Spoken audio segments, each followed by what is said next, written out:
Call to order the regular meeting of the Shaftsbury Select Board for May 20th, 2013. Thanks for waiting for me. Yeah. Yeah, I just thinking, Dan, I should have probably said to Dan, hey, are you ready to go? Not ready, We're Dan? up and running, so Yeah. go on.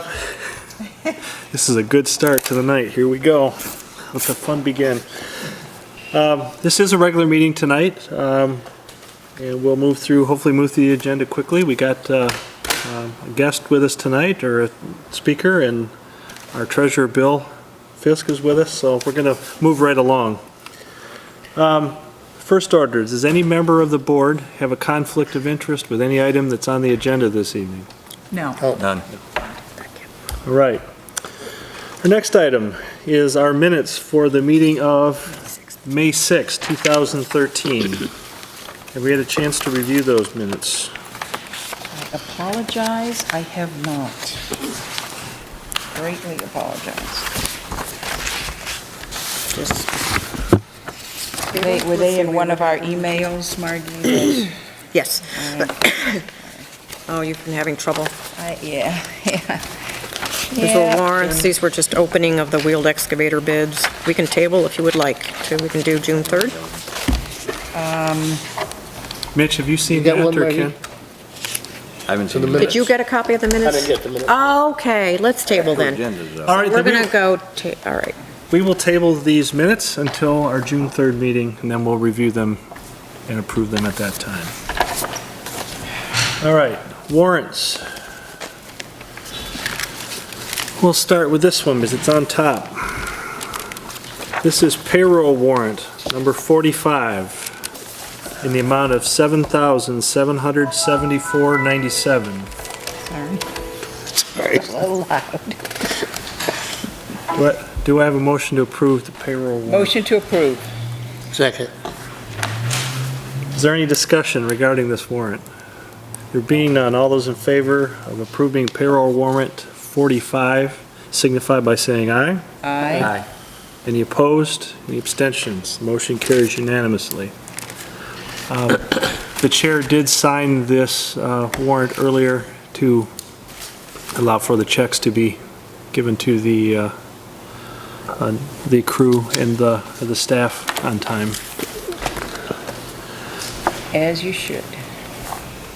Veemers, payroll warrant 45 in the amount of $131.39.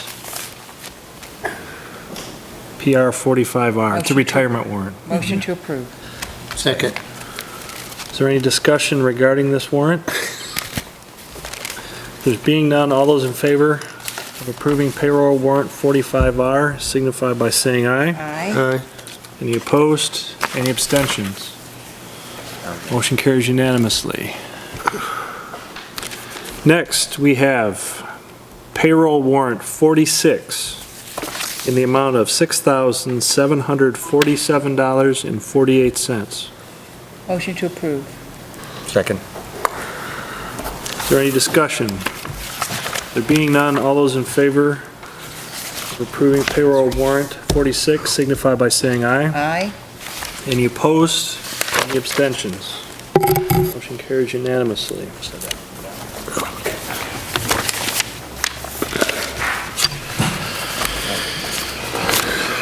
And last, check warrant number 31 in the amount of $24,337.78. Motion to approve. Second. The items, large items on here, we have $4,916.50 to William Barney Construction, Gravel, I'm assuming. Uh-huh. Blue Cross Blue Shield of Vermont, $6,236.10. John Ray and Sons, $2,476.25 and $1,565.93. Their fuel oil, or diesel? John Ray's diesel. Diesel. Lawson Machine and Engineering, $1,072.25. Truck equipment. Repair or Yes. something? Mountain Air Assessor, $1,536.46 for April services. What's the one for Lausanne, Craig? We'd have to look at the bill. Let's see, what was on.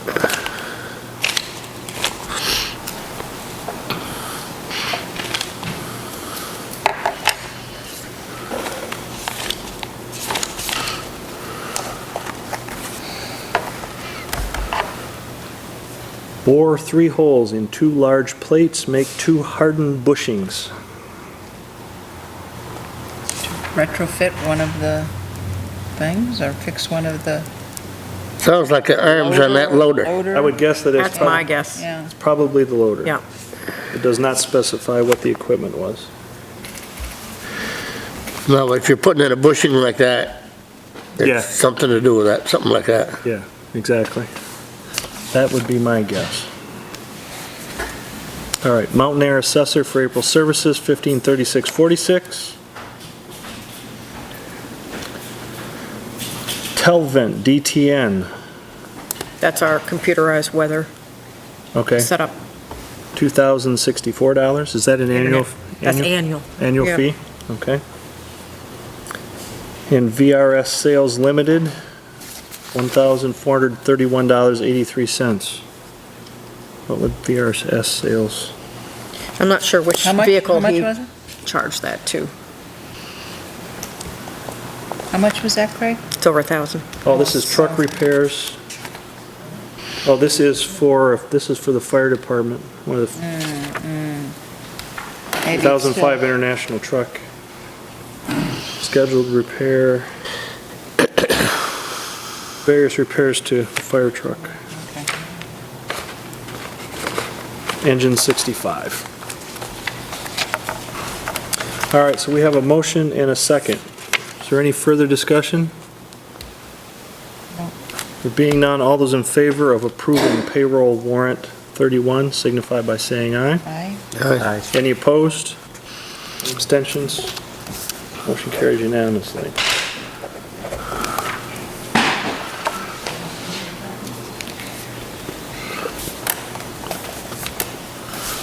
Can we, for our next meeting, I would like to know what the grand total where we're at on the loader. That's a pretty Will you good put that, make sure we have that on the, Maybe even prettier Just on so we- Wednesday. we've got to be getting close to the, to the, And it's still not roadworthy. okay. Next item on the agenda. Announcements. Mitch? Just that the Shaftsbury Historical Society in conjunction with the Bennington Museum is sponsoring a trip to historic Deerfield on 6/22. Tickets are on sale at the Bennington Museum and at the Chocolate Barn. If it's $30 for the round trip and roughly 3.5 hours of tours and a ride back. If you want a lunch, there's another $30 involved. That's it for me. Ken? I just want to welcome Mitch. This is his first select board meeting. Thanks for stepping up, and glad to have you aboard, no pun intended. And the only other announcement that I have is that the water superintendent and I will be at the school tomorrow evening. You all remember there had been a leak, and the board agreed with school board members present, board chair and Larry Johnson, that we would submit a bill to the school because it is the responsibility of the user from the main to the property. In any case, they had some questions that they just wanted to have some, just some background, some information. I don't anticipate there's going to be a problem, but, rightfully, they wanted some, it had stirred up some questions for them, and they just needed to understand, because it can be a complicated process of understanding the meters and determining how we came to that amount. So that's tomorrow at 5:30. And that's it. That's the only... Thank you, Karen. Oh, I'm sorry, I do have one other announcement, and that's that in speaking with Ken, we've decided to not hold the town garage committee meeting, which would have normally been this Wednesday. This is the second meeting of the month. I'm unable to attend. That's not the only reason, of course. It's because, there's some other information that we're still waiting on. And we felt that rather than pulling people out for an evening meeting when we didn't have everything that we hoped to, and so the next meeting will again be as it's scheduled, the second Wednesday in June, which I don't have a calendar, but I think that's about I think it was the the 5th 5th. of June, somewhere around there. And we'll have a little more update later on in the agenda, but I just wanted to get that out up front, that there will not be a garage committee meeting this Wednesday evening. Okay. Anything else? Nope. That's it. Thank you. Margie? Nothing from me. Oh, I did that one. And nothing from me tonight. All right.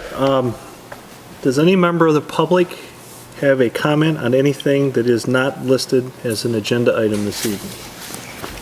Yes, Phyllis. The North Shaft Lions will be holding their pancake breakfast at the Shaftsbury Elementary School on June 2nd. That's a Sunday from 8 to 11. We invite everybody to come out. It was a great community event last year, and we hope you support us. Thank you. June 2nd, Phyllis? June Yes. 2nd. June 2nd, Great, thank you. 10 Any other a.m. public comment? 8 to 11. 8? Okay, done. Okay. All right. The next item tonight is we have with us Dr. Welther from the Battenkill Valley Health Center is here tonight to, several years ago in 2010, he had come before the then board and asked for a letter of community support to support the services that the clinic provides. He'd come back and ask us again late in April, I believe, for that support, and seeing we had a couple of board members that hadn't been involved or with the prior request, they had requested he come back and kind of tell us what it is that they do and and the services we provide, and we can look at see if we can come up with a letter of support for you this year. Come up and join us. Thank you for meeting with me on this chair side. Yeah, hopefully not. Okay. What? That chair, not going to go flying over. Over backwards. So I'm Dr. Michael Welther, for those who don't know me. I've been practicing in Arlington for 25 years. And the Battenkill Valley Health Center is a not-for-profit, community-based organization that has been entrusted with trying to set up a community health center. What's actually called an FQHC, a federally qualified health center. You can only do that in a medically underserved community, and in Bennington County, Arlington, Sunderland, and Sandgate are the only underserved areas.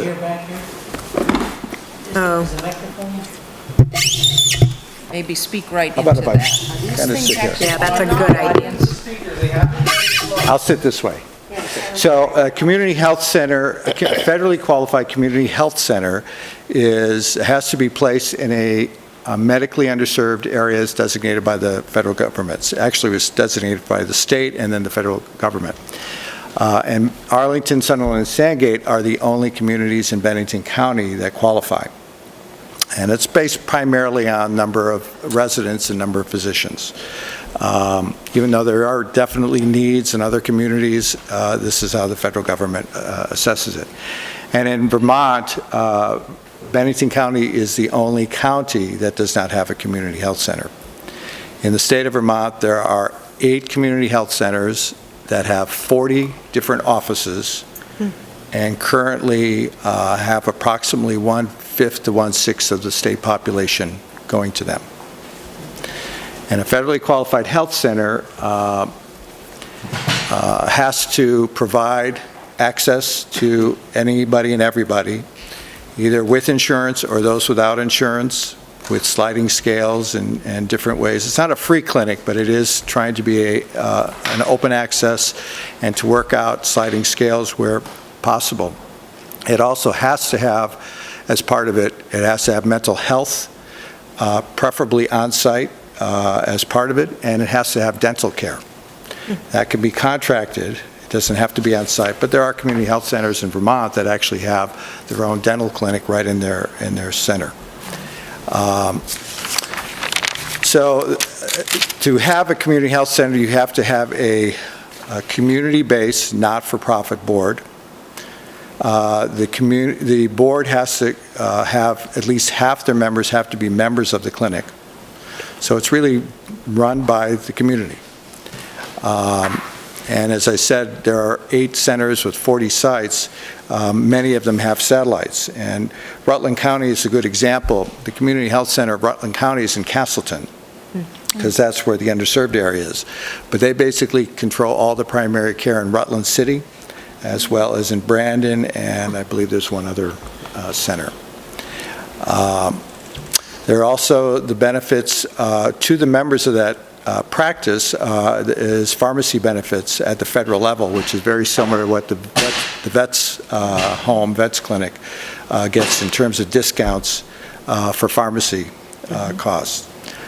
There are some extra benefits to running a practice in terms of you have access to the National Public Health Service Corps, which then can help you get recruiting for physicians and nurse practitioner, physician assistants, with the benefit of having loan forgiveness and things like that.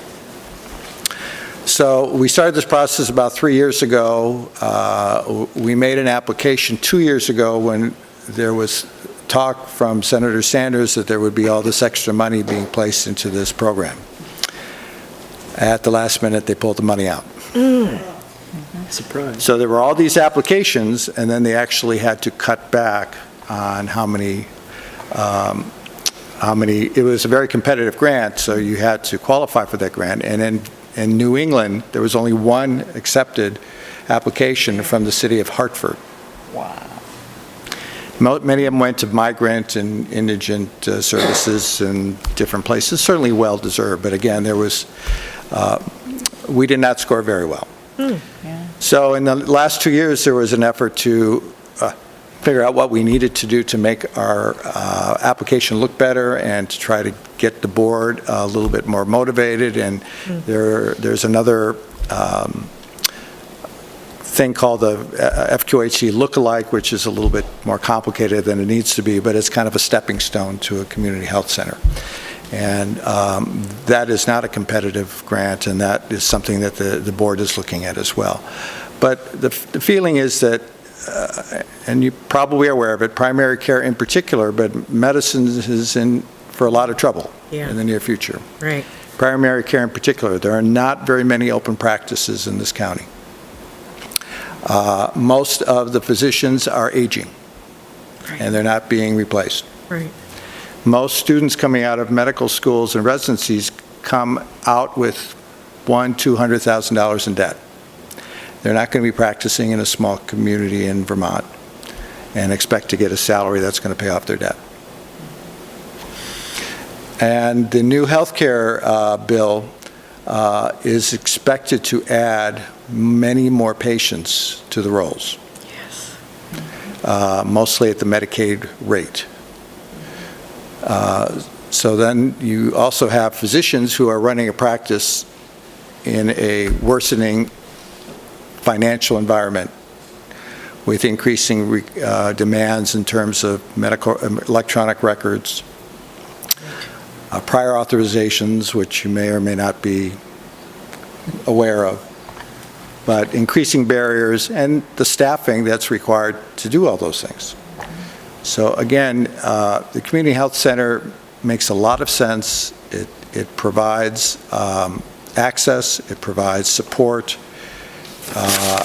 and right now Bennington County has none, and this is one way to try to get this started. And if it does get started and can get off the ground, I can see it satelliting into other communities. And I don't really think it's in competition. I think it's apples and oranges. I don't think you're competing for the same people. I think you're competing for people who are right now going to the emergency room. As I tell people, we have universal health care right now. It's called the emergency room. So if you have an ear infection for $1,000, somebody's paying for it. So we're making another application, which we don't expect to get. Because, Okay. again, it's competitive and it's highly competitive, but it's also a foot in the door to hopefully get on track for another application and to do this stepping stone called a lookalike. And the board is in the process of fundraising to try to bridge the gap between startup and whenever this grant would be able to go through. And that's where they are now, and they're in the middle of fundraising. So, Michael, if you get the grant, and I don't know what the amount of these grants are, how, is this something that allows you to open? I mean, what really sustains? The grant actual- is part of it. You also get, as part of the community health center, you get extra reimbursements for Medicare and Medicaid. Okay. So by doing the same business, you'll have added reimbursements. You have the grant. There are some expense reductions. Malpractice for physicians is reduced because it goes through the federal government. There are other added reduced expenses to try to bridge that gap between the added volume and the making it work in a business sense. Plus, again, recruitment becomes easier because you can offer loan forgiveness to some of these people who have high loan amounts. Oh, I see. Okay. So all of a sudden now you can say, okay, you come to this little area in southwestern Vermont. For 5 years, we'll write off, 2/3 of your debt, something like that. That's a big inducement. And then you hope that if they stay for 5 years, they'll stay for 10, but. Right. but- Right. Yeah. But we are competing with, Wyoming and Alaska and migrant areas of California, and it's very competitive. Bernie Sanders has been very supportive, and he's actually the chair of the subcommittee for primary care, but he can only do so much as one senator. Sure. And there's still a lot of bipartisan support for continuing this process, but they just keep pulling out money. It's all about money. Yep. Well, if the board chose to write a letter, Michael, would it be, It's just a letter of support, just saying Yes, it's very simple and straightforward.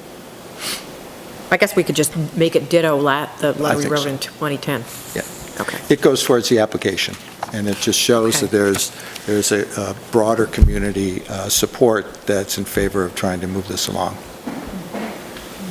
We've been to the local communities, and, 2 years ago we went to Manchester, we didn't go this time. Well, I really commend you for what you're attempting Oh, to do here. It isn't an easy environment, there's no question about it, and I'm sure it can get discouraging, Well, and we're trying to all getting figure a out little the older, too, future, and seeing that Yeah. there's a replacement coming down the road, it's not really that seeable. Yeah. And, I'm certainly very supportive of it, but Ken, do you have questions? Have you been to any other, in front of any other boards? The Arlington, Sunderland, and Sandgate, I've been to all their boards. They were very supportive. Okay. I have no questions. there was a question there, Barry. Yes, Barry. Can you kind of explain how if you got the grant, the application is successful, would that be an end to your practice as it is now? Well, Would this be an extension of your practice, or would you just be? the practice wouldn't look any different, it wouldn't move, but it would be run by the community-based board. So they would be in charge of it, they would hire a CEO, and they would be running it. It would still be in the same location, it would still be me, but again, then the hope would be to expand the staffing, expand the hours, and eventually expand the space. But I wouldn't be the owner, and I wouldn't be necessarily the main person in charge. So you'd then be a salaried employee, I would become a salaried employee. like all the other practices around here?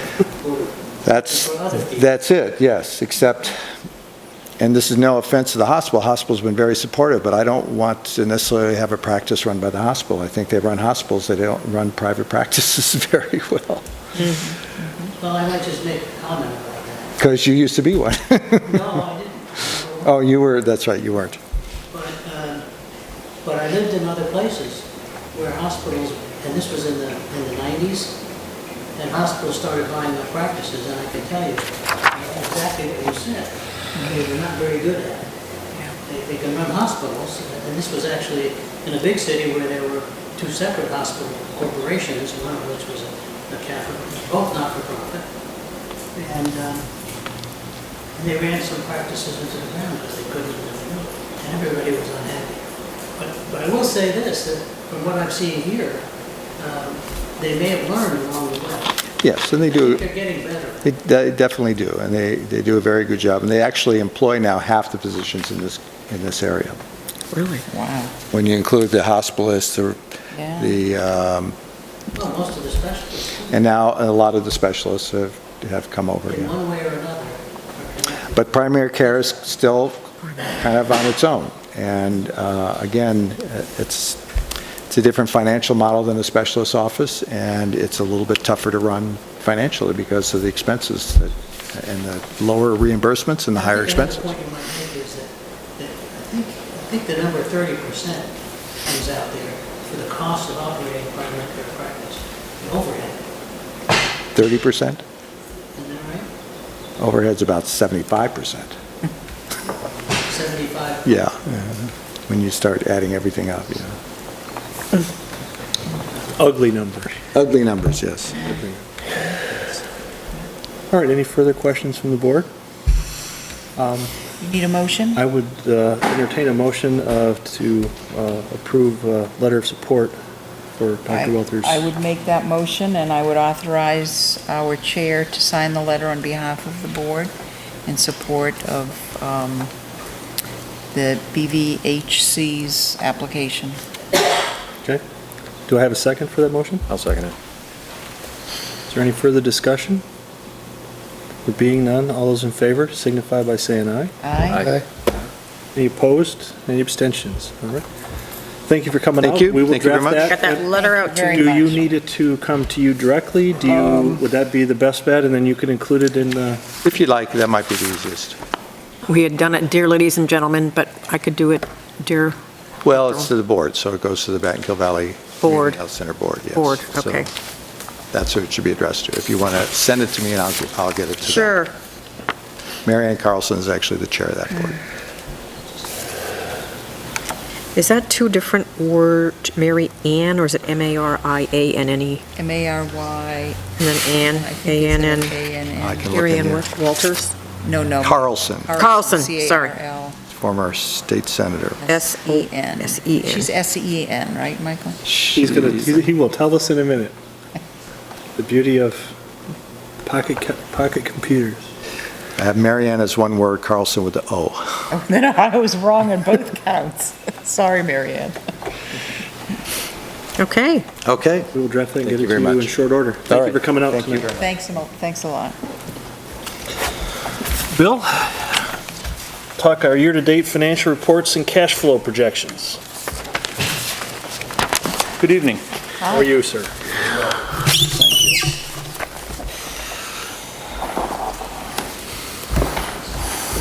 I believe that everyone has a copy of something that's headed Town of Shaftsbury General Fund, Estimated Revenues, Expenditures, and Changes in Fund Balance fiscal year ending June 30, 2013, as That- of May 15, 2013. That one, Okay? Ken. Yep. So just, if I may, just make a few remarks as a preface. This is in the form that the town's annual financial statement, its operating statement, will take. It's a prescribed format that the Government Accounting Standards Board promotes. The layout of the form is there are 4 columns of financial information. The leftmost column is the budget that was adopted at the last town meeting.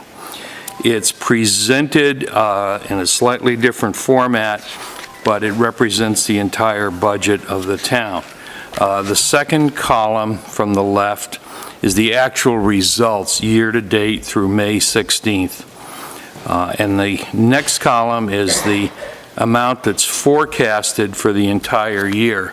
That forecast process is done by Margie in conjunction with department heads, providing information to her, and she and I review the operating statement, the budget to actual report out of the NIMRIC system, and make estimates as to where we think the end of the year will appear. The column on the far right shows the difference between what we forecasted and what's included in the budget. And any number that has a bracket around it means that it's less than budget. So in the case of revenue, it would be less than budget, it would be bracketed. In the case of expenses, if expenses are forecasted to be greater than budget, that would be bracketed. So we, if you'll forgive me, we switch the sign depending on whether we're talking about revenue or expenses. Okay? Total budgeted revenue, and this excludes transfers in from other government funds of the town, and it excludes the beginning fund balance. So total budgeted revenues were $1.6 million in round numbers. We have actually received have receivable $1.625 million as of May 15th, and we expect that we will gain another approximately $50,000 between now and the end of the year. Principally, those gains will come from some additional tax collection. We've got a little bit coming from intergovernmental revenue, specifically the federal pilot program. We'll see a few charges for services, our pay-as-you-throw fees.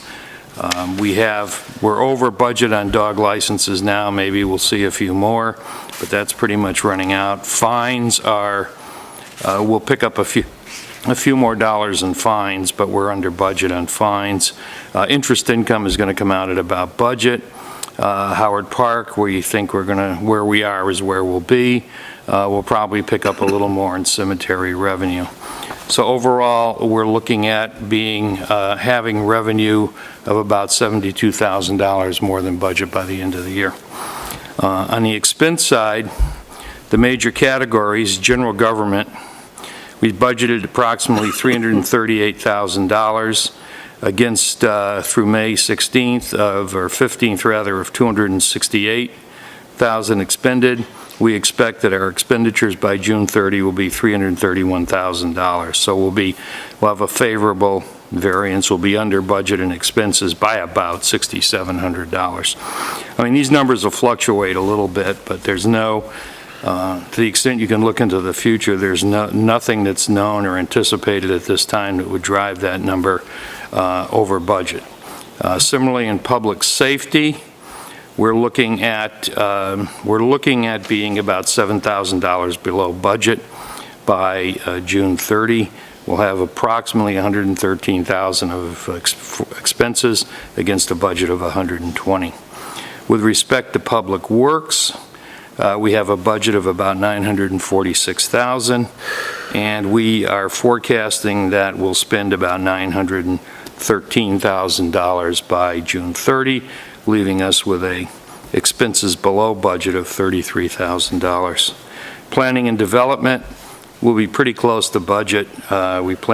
We see right now that we'll spend about $23,500 against a budget of $24,900. So there's a little bit of a favorable variance there. Our community appropriations are what they are. We've already paid those out. There were a couple that were not passed that were included in the budget. That accounts for the $1,100 difference. Our county tax was actually a little bit less than budgeted, about $400. And our debt service expenditures were greater than budget. So they were about an $8,700 unfavorable.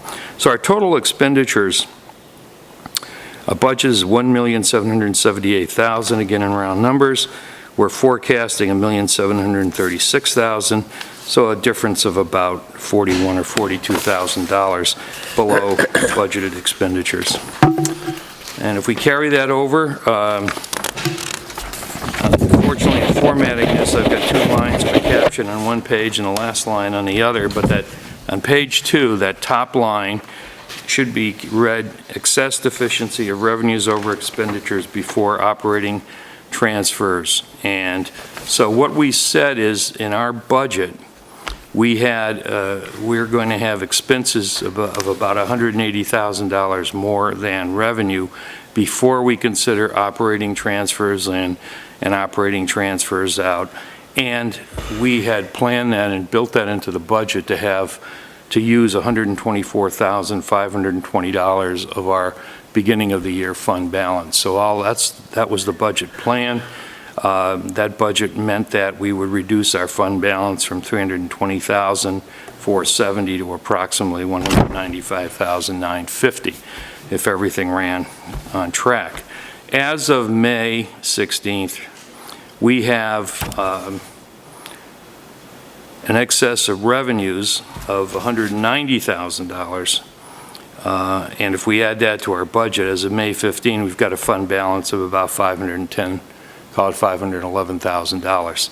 But during the remainder of the year, we will spend more than we take in, and we anticipate that by June 30, 2012, our excess of revenues over expenditures and operating transfers in and out will be down to about $29,000. We will have, again, our opening fund balance. So right now, it looks like we're forecasting an ending fund balance of approximately $350,000.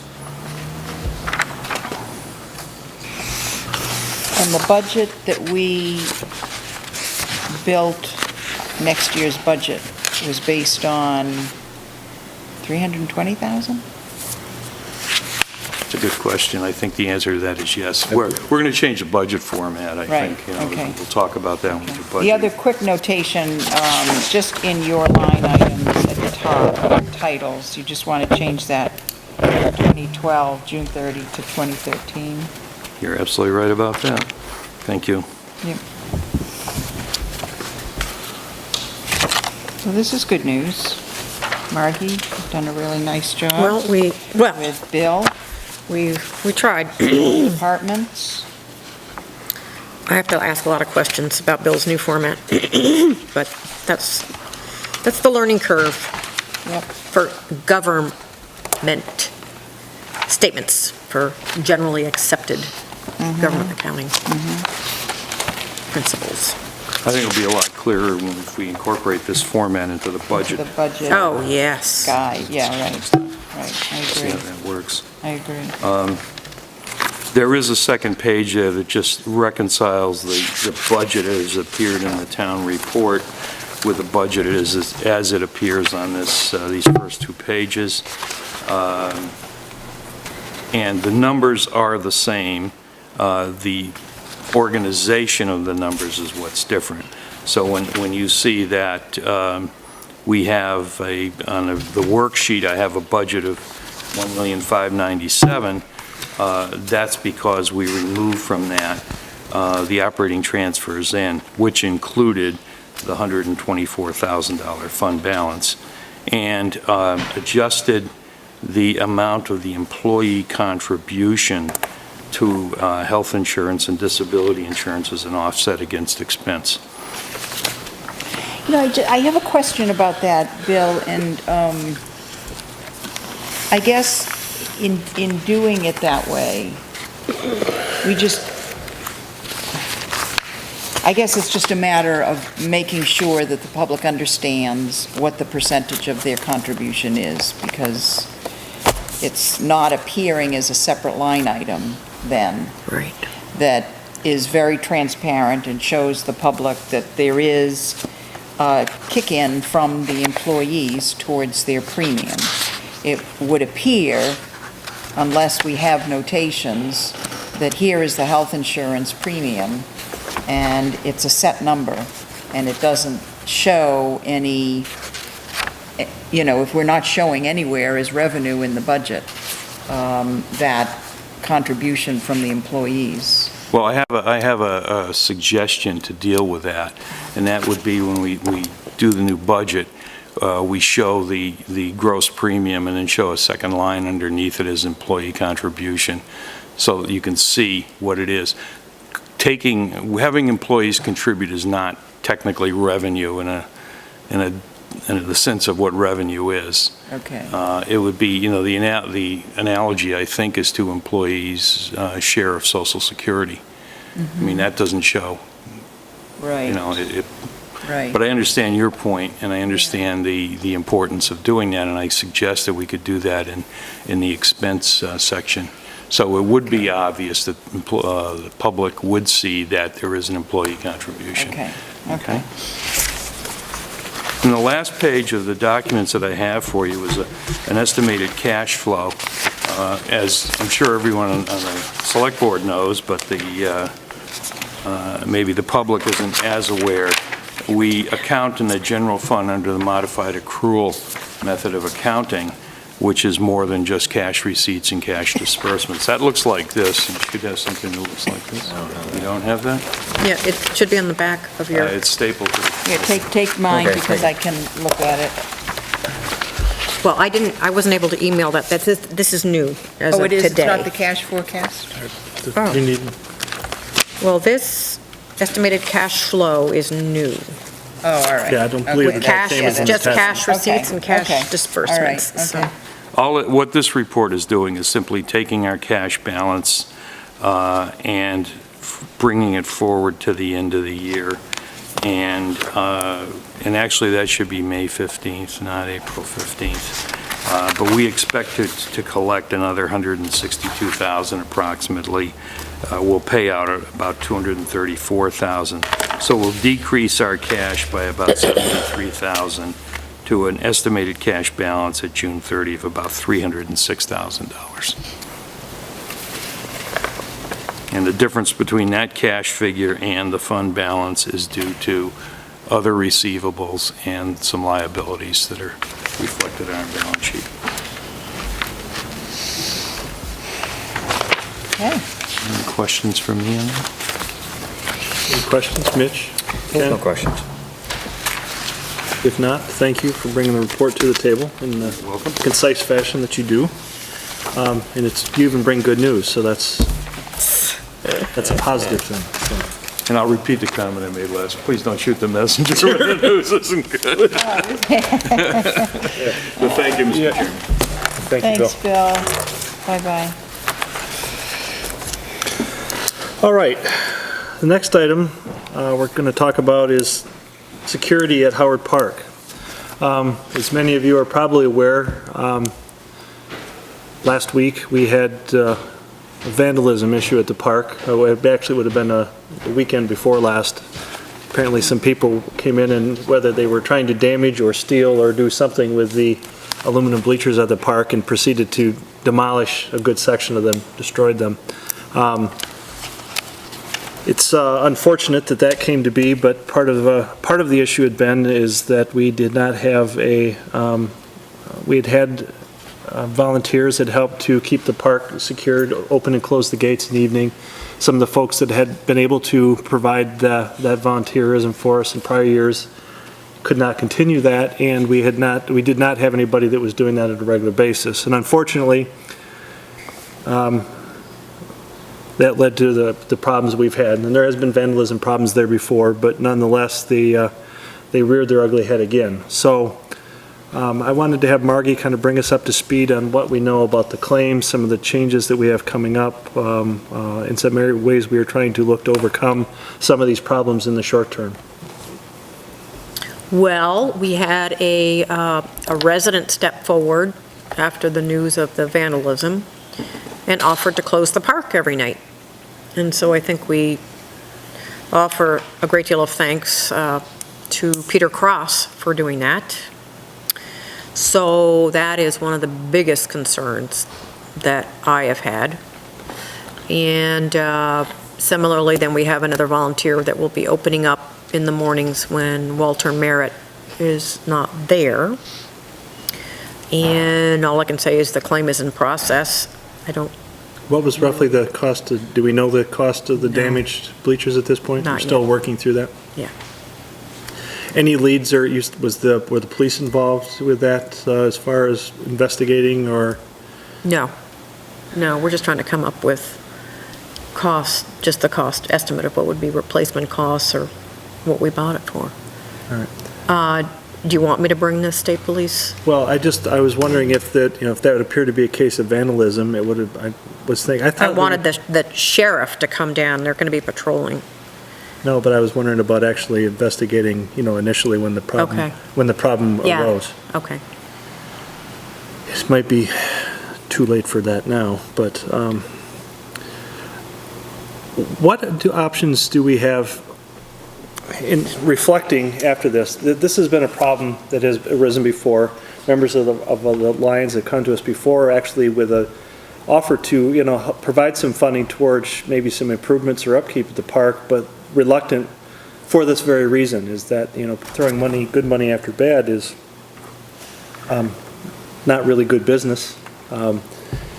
And I'm wondering if this latest action, now we do have some volunteers to help out with some of the, opening and closing, we do appreciate that, but are we reaching a point where maybe we need to look at some other sources of security?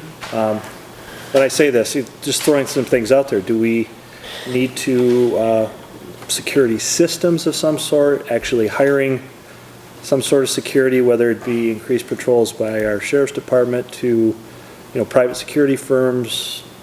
Just throwing these things out there. What are the boards, do they have any thought or input on that? Well,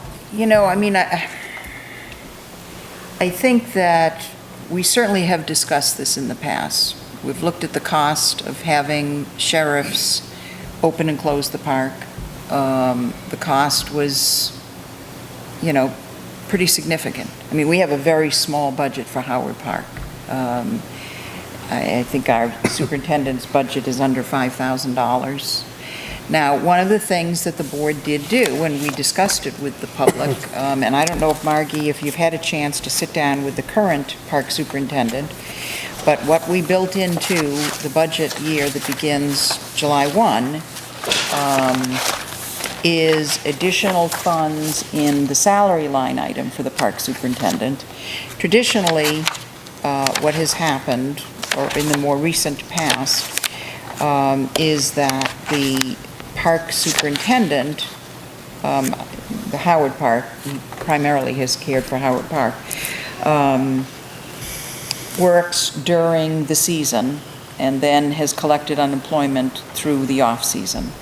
Now, the board determined that maybe it would make more sense to have a park superintendent, somebody that was available. The Lions certainly put a lot of effort and funds, as did community members, into Cleveland Park for the skating rink.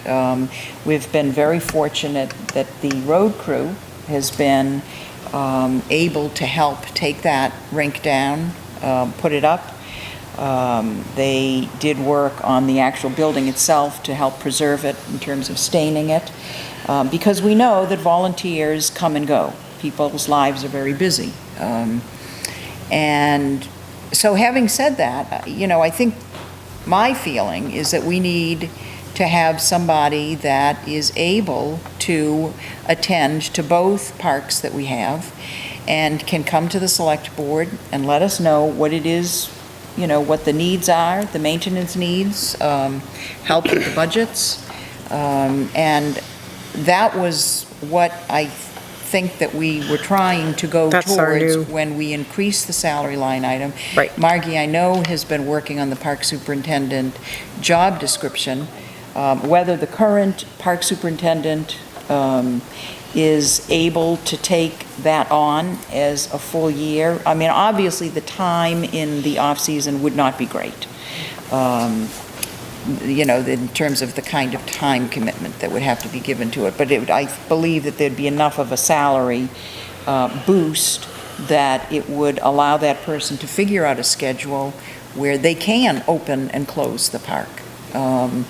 It just seems to me that that really should be the job of a park superintendent. Now, we've talked to the sheriff's department about putting cameras down there. We used to have lights years ago on the tennis courts.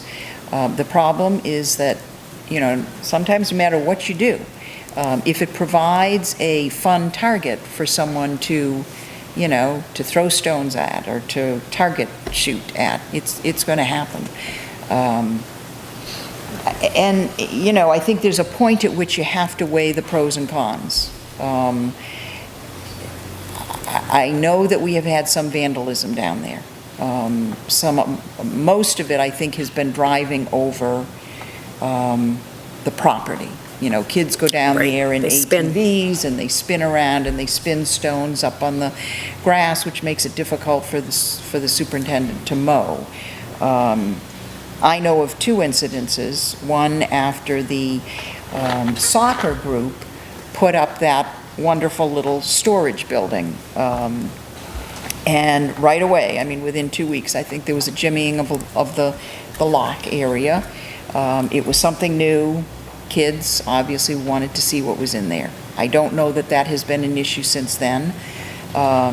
This was really interesting, obviously unfortunate, and, you wonder, is this for the medal? Because we also understand that we've had, we had I forget what they call those things, if they're tie rods, or, we had Gail Green and Art Carlucci went down there and put in wonderful horseshoe pits, and, sunk these big, whatever the big Like bollards or iron things are that you throw your, and two of them somehow, I don't know how they got them out of there, but two were taken out of there. If it has to do with this rash of metal theft, I don't know. But, I think we need to be very aware of it and figure out what is the best we can do within reason. And, I do think the sheriffs going down there when they are patrolling in town, obviously, has been happening. That's important. How much did the sheriff say they would charge to patrol? I think the total cost weekly was going to be, I want to say it was $150. Just to go at week. evening, in the morning and evening? Yep. They get what, like 30-something dollars an hour worth of car? It's about that, yeah. It's about, I think it's about $30 an hour, Yeah. something like that. And they were giving us a little bit of a Where break. where is the vandalism taking place? Always the same place, or just No. Well, wherever? it hasn't been a lot. We haven't, again, the first incident, unless anybody knows of more, the first incident happened, it has to have been now maybe 3 years ago when that storage building went up down Yeah. there. The driving, again, the kids take the ATVs, how they get down in there, I'm not sure, No, even if you close the gate. You can't stop an ATV from getting Even in if you there. close the gate, they can come in from the Yeah. back area. And that's, last year, they came down the hillside and, made tracks in the Yeah. lawn area.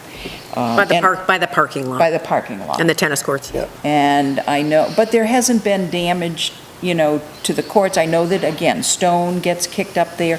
And, Walter legitimately, he's concerned because Yeah. he mows down there. Sure. And he has to stop and kick the stones off the grass to take the mower over it. But I would say it's that petty sort of, maybe more nuisance kind of stuff. Different thing. This was different. This was different. This was This is by different. far the largest, I think, dollar-wise, if you will, of putting a financial impact on it. Is there power down there? Yeah. To the tennis courts. Yeah. And I don't Because you know could- about You could go to like BJ's or Sam's Club and you get wireless security cameras for like $200-300 for a whole set. Yeah, we talked about this We before. did talk about that with And I just love to, sheriffs. some of them guys, they deserve their picture on camera. They just deserve it. No. Like a trail cam. Yeah, trail cam And the too. question is, who is Yeah. going to be checking the cameras, looking at footage? And then if they get shot out.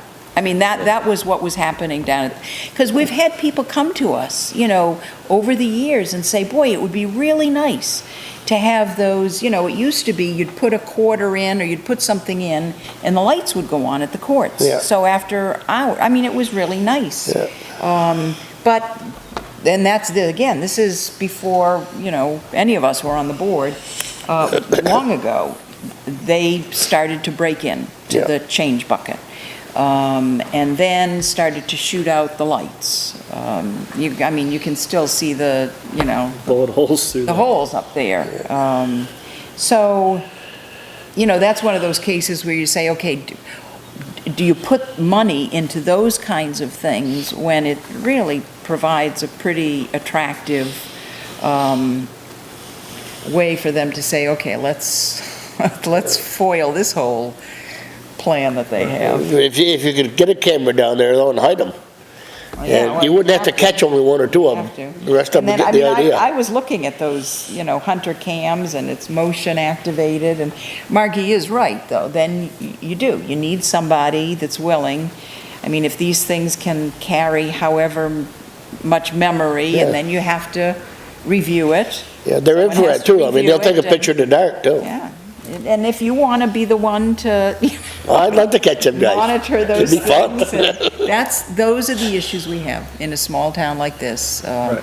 I know that other communities face this stuff Yeah. in very big ways. Oh, yeah. In very big ways. Now, we do lock the bathrooms now. It used to be that the bathrooms were open. They are locked. So and the rec committee has worked very hard with the teams, helping them to adjust to the idea that team, coaches have keys. And there's a whole system of the release of the keys at the beginning of the season. They have to, they have to keep track of them. They have to give us a key deposit. And those keys open the gates and they open the bathrooms. But those bathrooms are not normally open because, again, as you get with kids sometimes, we were having problems with, paper towels in the toilets and flooding of the toilets, that sort of thing. So, Breaking the so fixtures. they're locked. And I do notice Bennington has their bathrooms locked unless there is somebody, down at the Bennington Park on duty, if you will. Could we charge the rec committee to review some of the options, like, for example, to look at cameras, find, cost, think about ways, maybe there are places to install, and come back to us with some suggestions, and we Well, I can... will tell Only you, two people. there are three of us. Three. There's Helen, Three. myself, and two others Yeah. besides myself. And there are three of us. And we have spoken with the sheriffs, and I'm telling you what the sheriffs told us. I mean, we've talked about signage. I said, what if we put the cameras down there and we said, under video surveillance? And he said, it's an open invitation then. I mean, sadly, it's an open invitation. Then they're looking for it. So, I mean, they really, he did believe that, the idea of having somebody close those gates can keep cars from going down there. Now, Carl, who wasn't able to be here tonight, I do know that he was sort of taking on this idea of, that he presented at one of the board meetings, and they do it out, at a lot of the campgrounds around the country, that people are invited to come in with their campers, and they can camp at a site for the summer and use the facilities. It's not as though we have, shower facilities down there, and they basically would kind of be the caretaker, in a way, off hours, when our park superintendent is not there. One of my thoughts is that the park is underutilized, and so we don't have enough people down there throughout the course of the day. Do we want to offer camping? Well, Clear out a few it's- campsites yeah. for little tent sites? Yeah. Then maybe it would be worthwhile having somebody there. The little tiny park superintendent shed with whatever, and we have bathrooms that could be open. So that was just an idea. Do you have to, I don't know. Let's add check that. out the people that are camping? I mean, Well, no, you don't the- want... I don't know. The only don't thing want I could think of, bad Margie, is stuff you might run into problem with your septic system down there. Oh, yeah, no, I think I that, mean, that's not I the think that- greatest area for. no, I think the idea really is that I think it's underutilized. I go there and I walk, and I just don't see anybody there during the day. Right, no, I Very agree few with you. people. I agree with you. And, Well, in the summer, there's people are using the tennis courts, and that's something that, we would like, and it's expensive. I mean, we've gotten pricing on, the Yes. tennis courts really Right, need yeah, yeah. cleaning off, you need to use Yeah, and basically a resurfaced. mildew removal kind of thing, and, but it really, it is a matter of money. I mean, I know. and again, I hate to say it again, but there are three of us. And we try very hard, but there's not a lot of money to work with, and we were really hoping that with this change, with the superintendent's salary, that we could, hopefully that person would feel invested enough year-round in not just maybe mowing, maintaining the fields, but also the parks themselves in terms of the activities, and assessing things like the tennis court. And, I'd like to have the park superintendent at our meetings, and we haven't been able, and I know he gets busy during the season. But, when we have our meetings, it's just us with Margie. So, we need that kind of input too. So I know I'm not offering a whole lot here.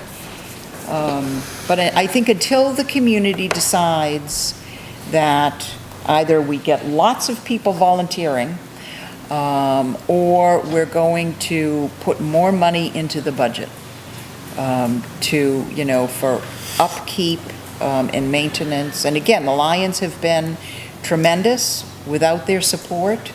And some of the grant money that we've gotten, and we've used Lions money as matches to those grant funds, we wouldn't be able to do what we've done so far, so. Are there any legal ramifications of putting cameras down there without telling anybody there's cameras there? Yeah, it's a really good question. Or, if it's something that has to be displayed, because if you can do that without putting out the welcome mat to these intruders or whatever. Now, but then again, you still have to have someone review the footage. You don't want to be paying me to do Or have a that. 24-hour feed on it, and when someone notices, then you review. Quite frankly, I took the, I really do think this was all about the metal, and I was down there, and I had parked up at the head on purpose, at the top of the driveway,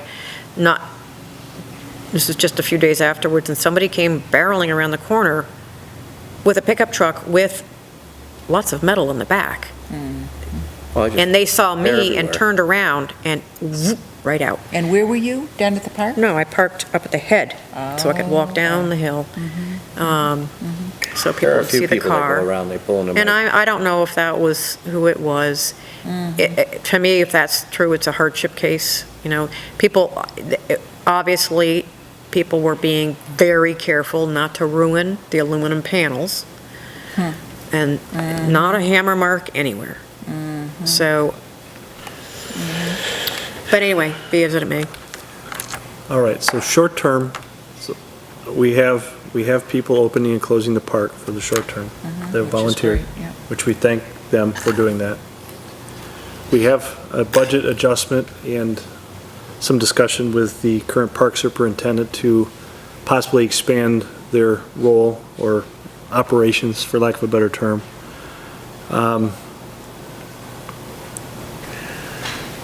Do we have, so basically we have a better plan in place than we had 2 weeks ago, right now, as far as security. Well, Because for we- opening and closing. Opening and Opening closing, and which is the closing. primary thing. Do we have Well- a final new job description for the superintendent? Well, it's almost done. Almost It's as far, we had pretty much worked on it Yeah. as a group. And I guess what I would recommend is a meeting with the park superintendent. I I've think already, he's- I okay. have, but I think it's confidential. Okay. And discussing those ideas, and if that individual is able to take that on. Why don't we plan to have the park superintendent join us? If we can do that, we'll try to schedule a time when they can, some point in the next 60 days. I'd like to discuss this further with you as a personal issue, and Okay. forward. Yeah, And then yeah. we'll look to do that. So in the short term, we have at least some of the security in place. What if we just bought some signs that said, "Smile, you're on camera," even if you're not? Make people think. Yeah. That's- They're not watching us tonight, they don't know. I was just gonna say, you just told them, I Kenny. know, but the guys that do that are not watching us, I guarantee it. It's gonna be in the banner tomorrow. Yeah, who reads that? The local fish? Shaftsbury fakes it with signs. No, it's just a thought, you can put, Lord. you can buy a few of them signs for $5, $6. I guess the bottom line that I just think it's important for people to take away from this is that I don't think that we have a horrible case of vandalism going down at Howard Park all the time. I don't think there was a little graffiti on the skating rink building the first year. I have not observed whole-scale vandalism of buildings or, and again, maybe Art has his hand up, maybe he's aware of more. I know we have huge maintenance issues down at Howard Park, things that just are not getting maintained because of money and personnel. But maybe Art can correct me. Yeah, you don't have a drinking fountain outside that was knocked off the wall and never replaced. So there's no public drinking fountain. Right. Yeah, so, Yep. that's what I knew that had happened at some point. I think that's happened in the last 7, 8 years, 5, 6 years. Maybe 8 years ago. Yeah. It was a while ago. Since Yeah. I've lived here, that's happened, so. Yeah. All right, well, I would, like I say, let's work through the rest of the job description. Let's see how I tell you, our- my hopes are that when the job description is out and about and we publish that we're seeking to hire, that the opening and closing issue goes away. Right. That becomes, Right. but that still may not settle Yeah. Well, everything else, because it when there's a remains a very part-time job. yeah, and when there's a will, there's a way. If people are bound and determined to break stuff or steal stuff, they're bound to do it, and unless you catch them in the act, it's very difficult, so. Which is Let- why you have insurance. It's one of the reasons you have insurance, It's true. as sad as that is. I would like to, with the boards, seeing we have a short-term solution to the problem, at least of opening and closing the gates, which is one of the primary issues in my mind that led to where we are at recently. I'd like to revisit this after the job description is completed and we start moving forward with the plan as we're hoping for it, and then look at it again at that point. Is that fair? Sounds good. Yep. Thank you. All right. Craig? Yes. One question. Marty said Peter Cross offered to close the park at night. Does he have some system whereby if he's not available, someone else will do it? Or I can talk to you about it, Barry. I don't want to make it really public, but yeah, Yeah, there's a plan in play. we covered. has anybody ever thought about fencing the whole park? It would be a great idea, but again, it's one of those financial, Expense. yeah. And that brings up the next question, which is, are there any grants out there that we might think about or look at to help? Well, there's lots of grants for, and we got a wonderful grant to kind of bring back the Linda Tilner Trail a couple of years ago. And they did a wonderful job. In terms of grants to fence, my guess is not. I mean, quite honestly, if we got that kind of money, I would much prefer to put a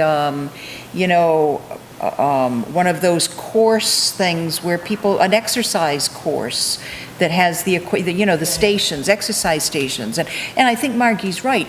The more facilities you have for people's activities, the more people you will have down there, and the more people who will feel invested in the parks. And frankly, look out for the parks. I know even once the Tilner Trail was cleared, there were more people walking their dogs and were more aware of other folks who walked their dogs and didn't clean up after their dogs.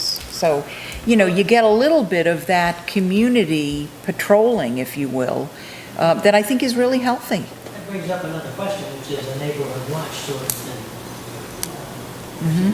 Organize that, which probably might work in the beginning. Well, because it's downhill and so remote, I know that the folks can watch the entrance. No, I mean a group of people. Oh. Organized, who care about the park, who would go down in the park off hours and sort of patrol it. So you can't get sheriff.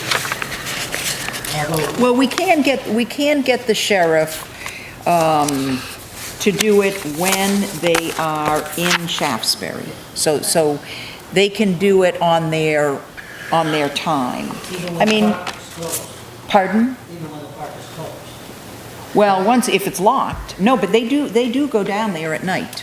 They do go down at night when they're patrolling. I was reminded of the episode of the housebreaking with shoot. Yes, We're all too familiar yes, with. yes, And yes. the discussion that followed that. Yes, yep.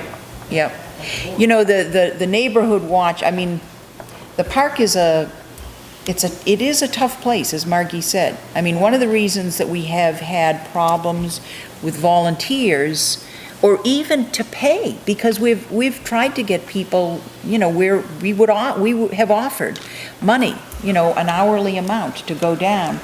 But some folks, admittedly, and I understandably so, are leery about going down By there themselves. at dusk.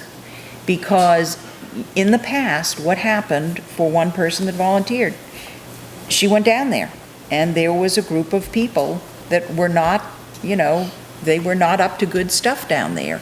And she was very frightened. They were very aggressive. And, naturally, people heard about that. I mean, she wasn't hurt at all, but she was certainly intimidated. And I wouldn't want any resident to be in that position. Wouldn't want anyone to be in that position.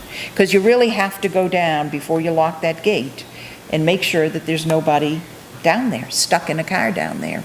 Would you let the gate? Well, that's the issue right now, is we've had to poll the coaches to find out when is the appropriate time to close close. it, And so it's yeah. going to be between 8 and 8:30.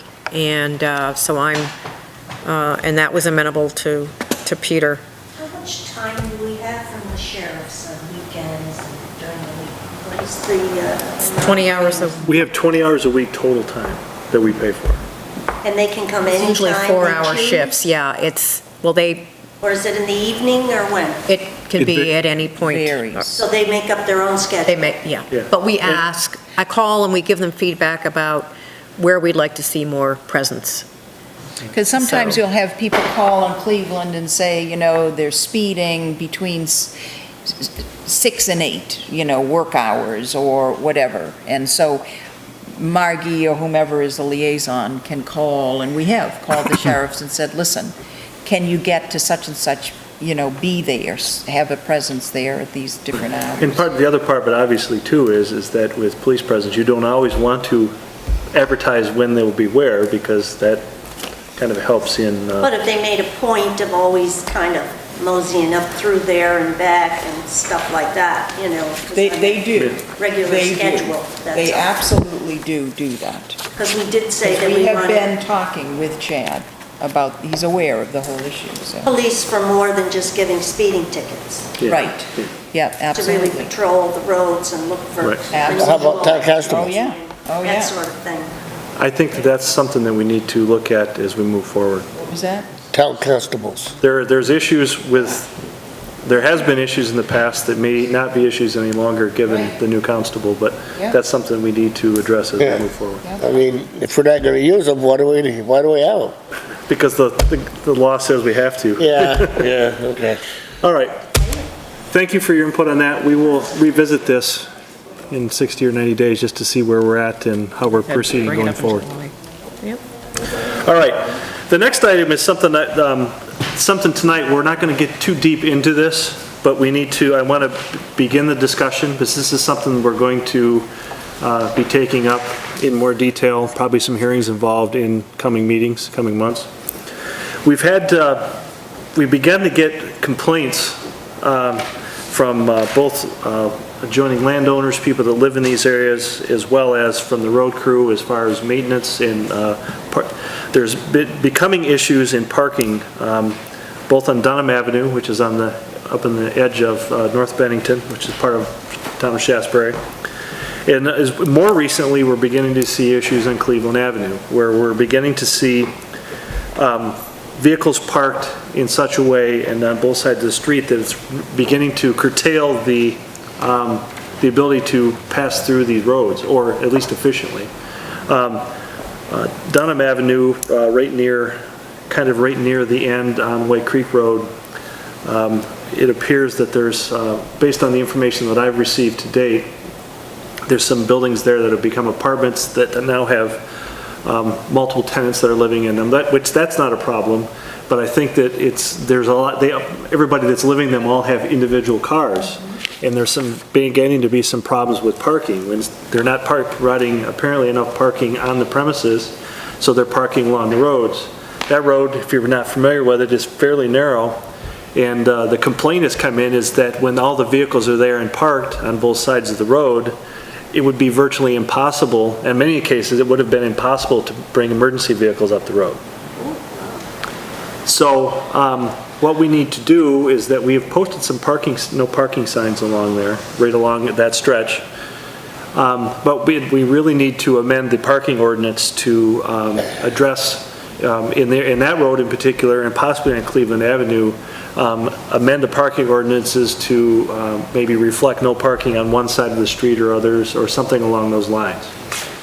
In order to do that, those will, I believe, require some public hearings, and even if they don't require it, I think it's something that we need to ask the community for some input regarding that, because I'm sure there'll be those that are for and against it, and I think we need to entertain those comments and then look to move forward in making amendments to the parking ordinance as we have it. Dunham Avenue, that is from the Four Corners, down to North Bennington by the feed store? No. Goes down to White Creek Road? It's, boy, I don't know my North Bennington streets that way. It's White Creek to up by Grandview. What is? No, you go, if you come Lamb Road and go skirt the top of the cemetery, and then you keep going down towards White Creek, and Harvest Hills comes in on your right, and then Dunham branches off to the left and goes. Next one on the left. Yeah, it Dirt goes road. left and it skirts behind. That is a very narrow road. And then it ends you up, puts you out onto White Creek. Yeah, okay. And at the bottom, to the right there are. All right, I know exactly where you are. One or two houses that look like duplexes, that offer duplex. So. Okay. That's the primary one, and then more recently, we begin to get some complaints about Cleveland Avenue. So, so at any rate, so tonight I just wanted to bring that up more to alert the public as well as the board that this is a topic that I will be taking up in coming meetings to review those the ordinance and make some adjustments, get some feedback from the community. But I think moving forward to try to help solve that problem. Wouldn't Cleveland Avenue be more of an issue in the winter time than the summer? Well, there's It's an issue now, it's a problem now. There's an issue in the winter related to plowing, which is already addressed. We already have the winter time issue addressed. Okay.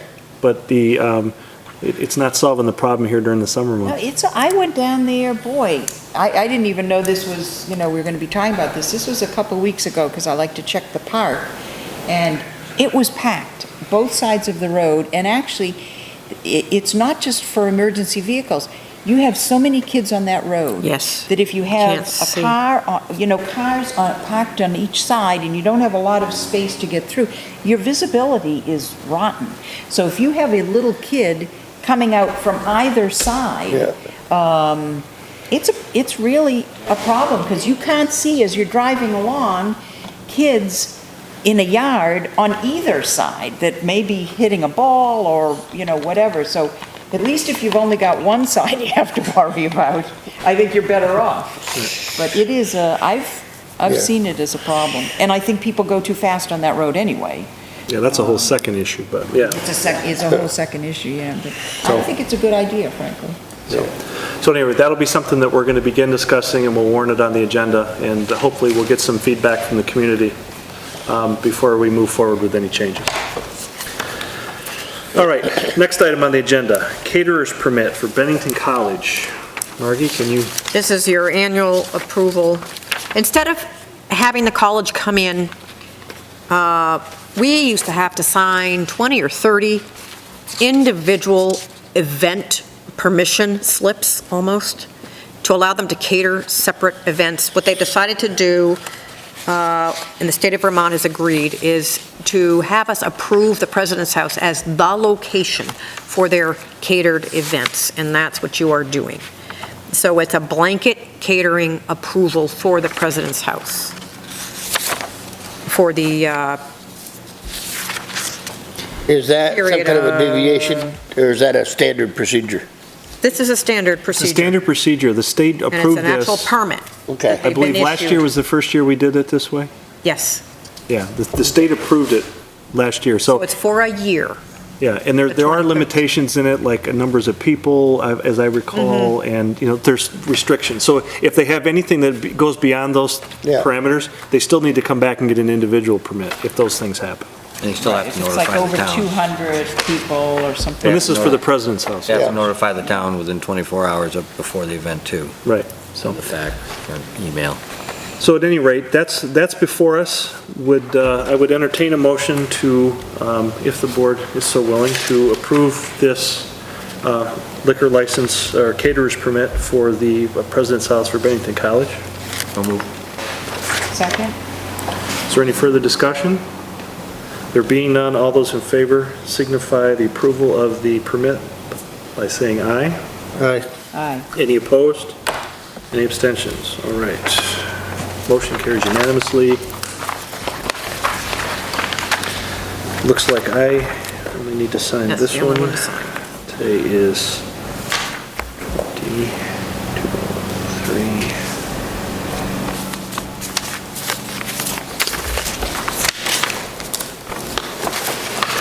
Okay.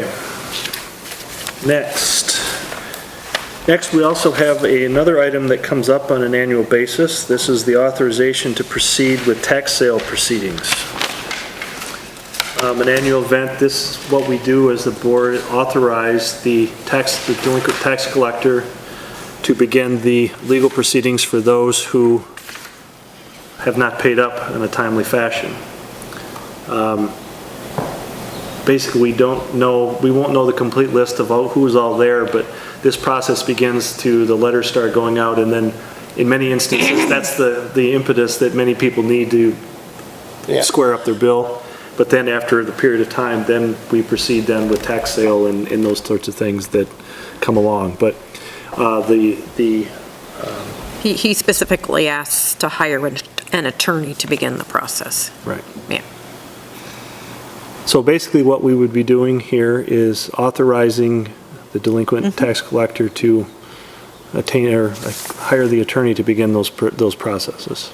Legal postings and so forth. Correct. Yep. I make a motion that we authorize tax collector to deal with the lawyer to create legal notices. Do I have a second? Is there any further discussion? There being none, all those in favor signify by saying aye. Aye. Aye. Aye. Any opposed? Any abstentions? Motion carries unanimously. All right, next, bid opening for fuel bids. What do you have for us, Miss Margie? Okay.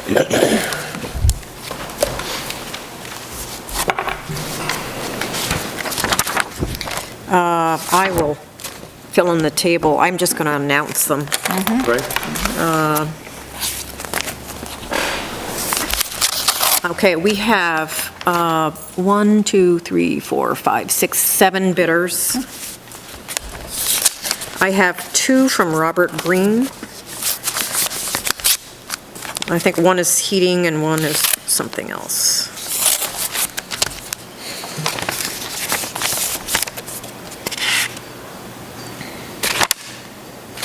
I take it back. This has nothing to do with, that is something totally different. That's town clerk mail. Okay, Robert Green. They bid, heating oil is not available yet for fixed pricing or a pre-buy rate, but they are willing to give us a 21 cent above their cost variable price over the Port of Albany. And that, so they bid on heating oil, 21 cents over Port of Albany.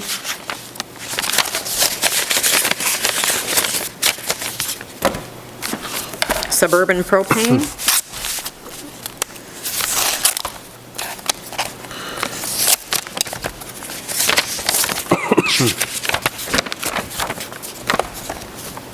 Heating oil, 43 cents above their laid-in cost. Propane gas is 65 cents above the Selkirk port price.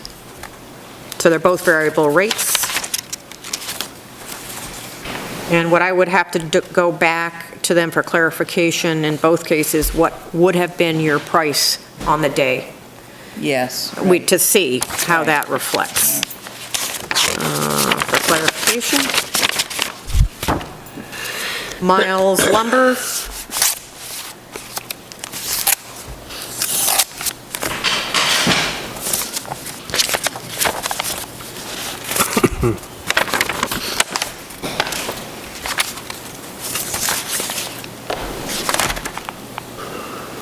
Let's see, attached proposal.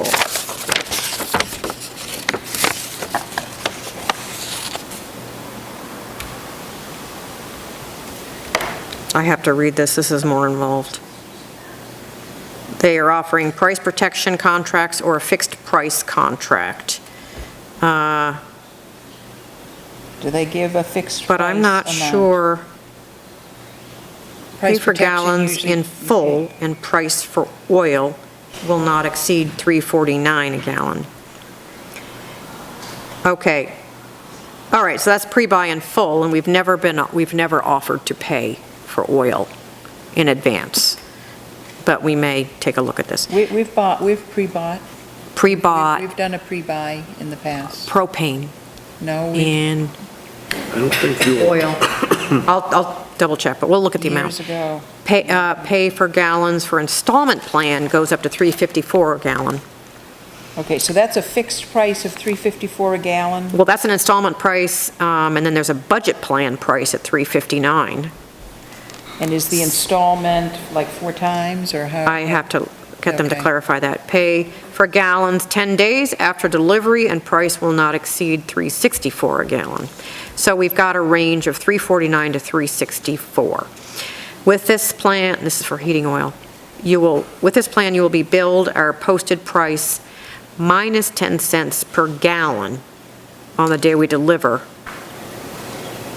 or your capped price, whichever is less. However, the delivered price will not be less than $2.89 a gallon. So I have to map that out. So That's a price, those were that's price their market protection. price. That's price protection, yeah. So you're Now, paying, right. Fixed price contract. Pay for gallons in full, and price will be $3.38 a gallon.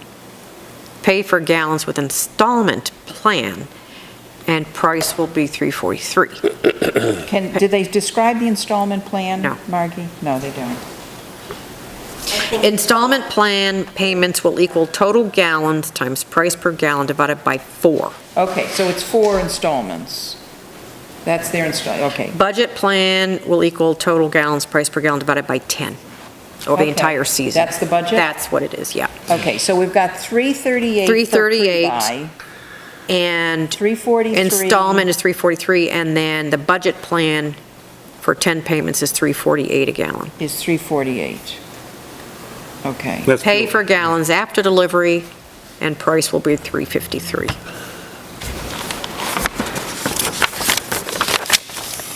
Okay, well, that's. So we have a range there. So that's more competitive than last year, some of those.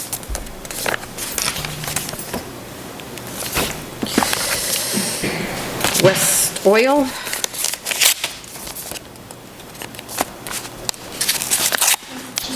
Goodness, under budget. West, she said West Oil. West Oil out of North Adams.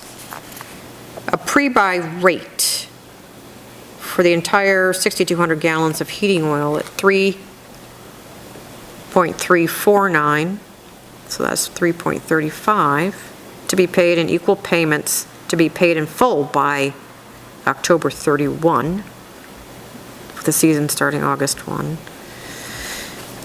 All right, so that's the pre-buy rate, and then their budget rate for 10 monthly installments would be 3.399. 3.399? Correct. So I think they've come in a little under miles.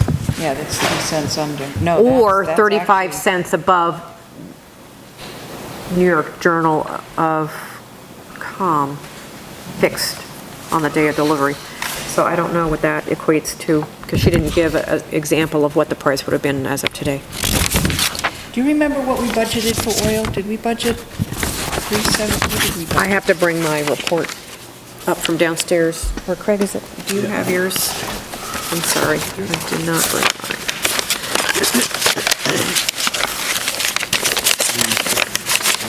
Well, we have to look for, and you have to look for heating oil in 2 places, Karen. So what I'll do, I can tally, I'll be tallying up. I just didn't know if we had it in our notes from the budget report. It's broken up all over throughout the budget, so. But they would be 8 cents under, 8 cents under miles for the 10 installment plan on a fixed rate. West Oil, the way I'm reading that. Heating to Cole Hall. Budgeted 10. Yeah, we use it for Cole Hall, we use it for the garage. Well, this one under the Cole Hall, it's budgeted 10,500.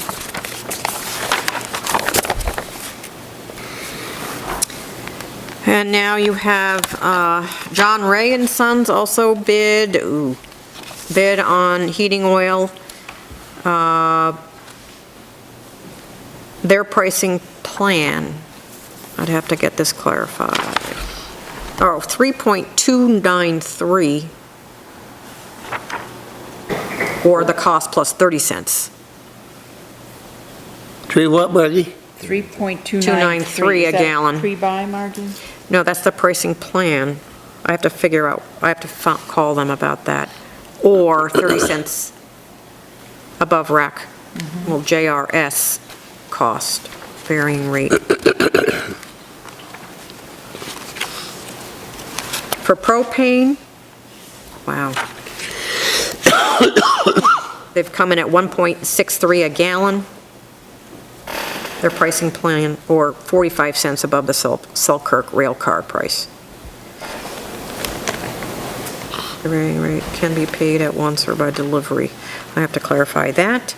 On-road diesel John Ray? for John Ray is 3.063 a gallon, times 13,000 gallons, or 39,819. Or cost plus at 14 cents a gallon above JRS cost, John Ray and Sons cost to lay in.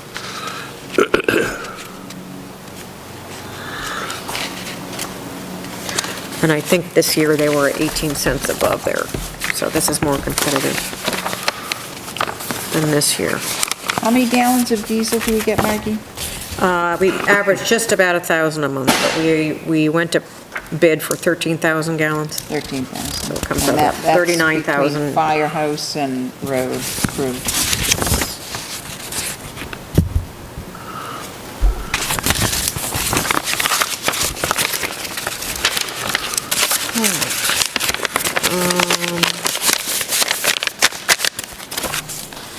Blue Flame Gas out of Hoosick Falls.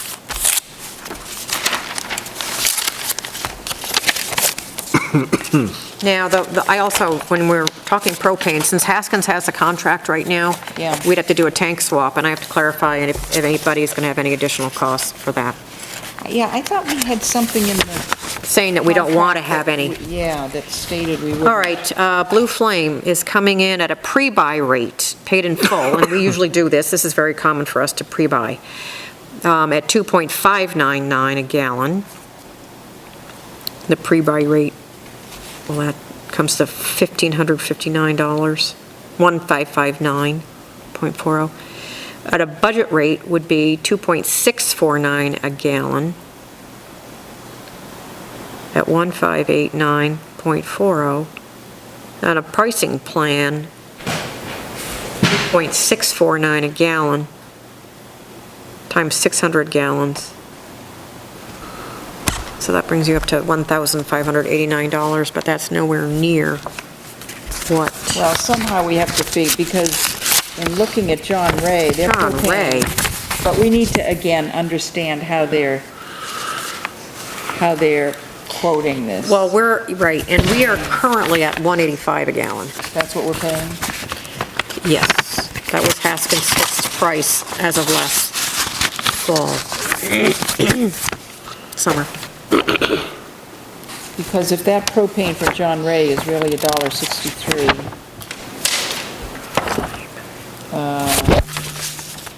well, we have to find out. Yeah. We need to We're still charging to get change into that that a tank. little bit more. And Well, last they're but that was not part of it. least is our We will not current pay for that. fuel oil supplier. Is HL Fuels.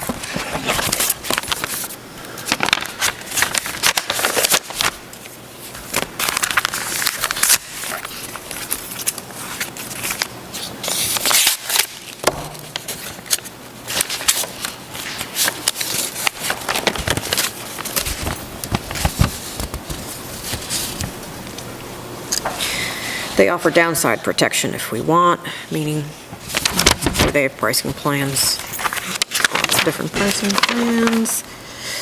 Okay, heating oil, 35 cents above rack, probably at the Port of Albany or Selkirk. Propane, 49 cents above rack. Oh. No diesel bid. No, that's right, they don't deliver diesel in Vermont. Right. So it's just heating oil and propane for them, 35 cents and 49 cents over rack. So we'll have to compare that and check prices as of today, for instance. All right, that's all of them for, That's the 7. so Okay. I trust that we'll take those, you'll tabulate those, get the questions answered, and then those will come back to us to review once, For June 3rd, so that we can award. and you're only meeting. Now we'll have to Questions for let Margie bidders before? know that we will award June 3rd. And it would be helpful, Margie, if you can, let us know what you mentioned. The total it. dollar impact as well. Yes, what we budgeted, what we actually Yeah, budgeted. yes, What yeah, rate. exactly. Yeah, And how, I can even do it so we can see how we would charge it out to the various budgets. yeah. To Yeah, the that'd be departments, 'cause great. water, so That'd be Joe would great. know, and- Yep, Yeah. that'd be great. All right, thank you for that. Yeah. Next item is our select board liaisons. We've been bandying about this one for a while, so I took it upon myself, not with any infinite wisdom or anything else, just purely dividing these up, and threw it out there as, just pitched it out to folks. And some of the roles, like the ones that I have under the chair of ones that I've historically fell there, just related to how those things have worked and the connections that some of the connections need to be made. The others, I've kind of put names into spots. For example, Mitch has the one in the draft that you're looking at that Margie sent this week. Mitch basically, in this draft, would have the items that Billy had previously. Ken picked up the, primarily the listing of stuff that was held by our prior board member. Actually, no, I'm sorry, he picked up primarily the things that I had previously before when Lon was still on the board. So anyways, not a lot of thought other than that. The three highlighted things in yellow, those were intentional. I put the town garage committee, which is something that hasn't always been on the list, but being that Karen and Ken are actively involved in that process, I figured it would probably be good that we officially have them listed as kind of the connections there. And I would like our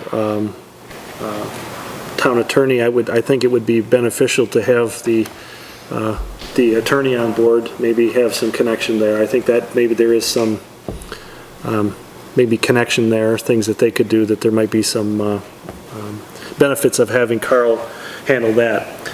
Other than that, and the ones that I put on my list, I don't have any fixed or any set ideas in stone on anything else.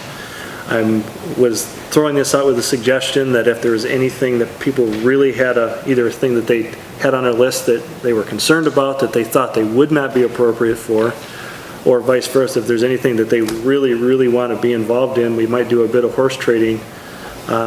But other than that, if people were good with it, that we run with it, and if we find that there's a need to do some adjustments during the course of the year that makes sense, then we could proceed in that route, in that respect, and instead of taking a long time to bounce through this discussion. So that's my whole background. I open it up to the board to look at other than that. I start? Yes, you may. Okay. You're closest to me, so I guess you get to start next. So couple of things that I had hoped to maybe help move along, and I'm just suggesting this unless Mitch has a real, burning desire.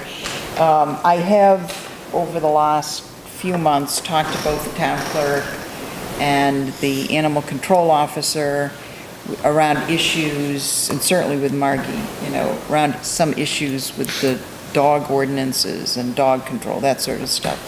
And I wouldn't mind doing the animal control officer, because I think that's an area where we do need to Move make forward, some changes. Yeah, and we definitely need to, and Yeah. there's a great workshop coming up June I saw 13th. that. I saw that, yep. And Yep. we need that, and I think it all ties in Yeah. with constables and what their role has been, what they could do, or a pound keeper. So unless Mitch is, has I a have no real problem with you burning taking desire. over animal control. And then I see there's some repeats. I mean, Oh, yes. environmental issues, I think that was Carl's, I'm sorry. But I've got that on there too. So I would propose that Carl handle that one. See, that's what he gets for not being here tonight, so he gets to, Well, and the reason that I'm suggesting that is because he's got the solid waste implementation plan and the transfer station. I agree. And it kind of goes together. And also, we've both got Veterans Committee. I've really enjoyed being the liaison to the Veterans Committee. I'd like Okay. to keep doing that if I could. so I'll delete that from Carl's list.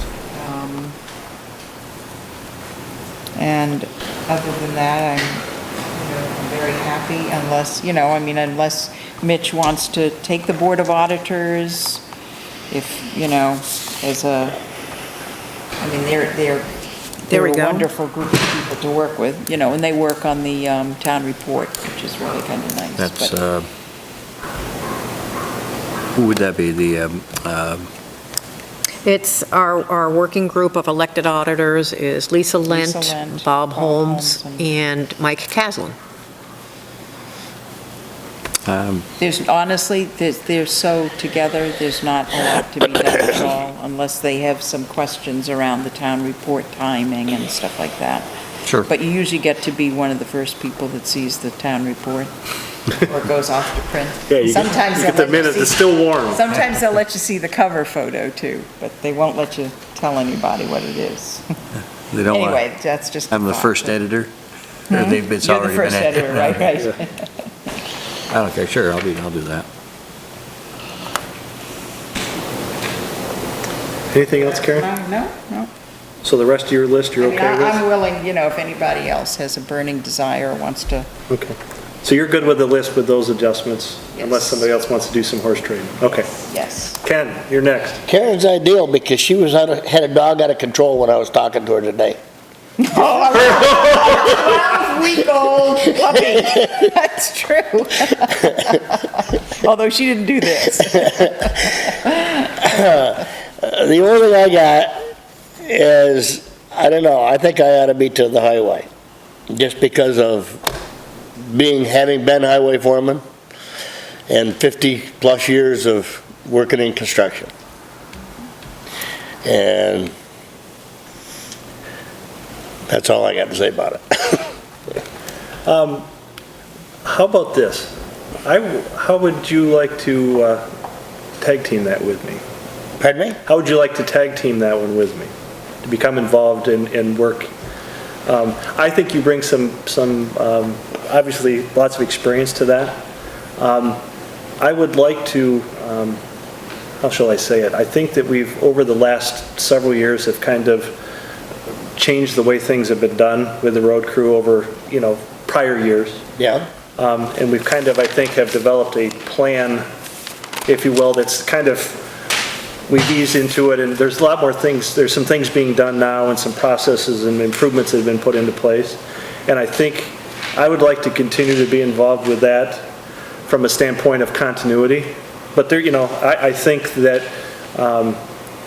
what you bring to the table on the construction side and stuff is very valuable. So I would welcome you to, I would welcome the opportunity to have you join us and become part of that team. Does that work? In other words, what you're saying, be you and me be the lead? Yes. I got no problem with that. Absolutely no problem with that. Okay.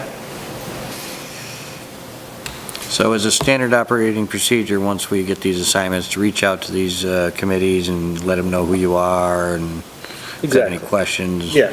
Many of the... Can I just, I'm sorry, go ahead. I Yeah, apologize for- the answer to the question is yes. What the liaison's role, and I was just going to get to that, the liaison's role is to basically be there as part of the communication between the group or office that you're working with and the board. Generally speaking, we as a board member on that, we have really no authority to act individually at any time. I mean, we work as a group. We have one vote and it's all of us, it's, the majority of 5 members. But what it is, it's basically a conduit to, if there's concerns or questions or communication between, the various members or panels to the board.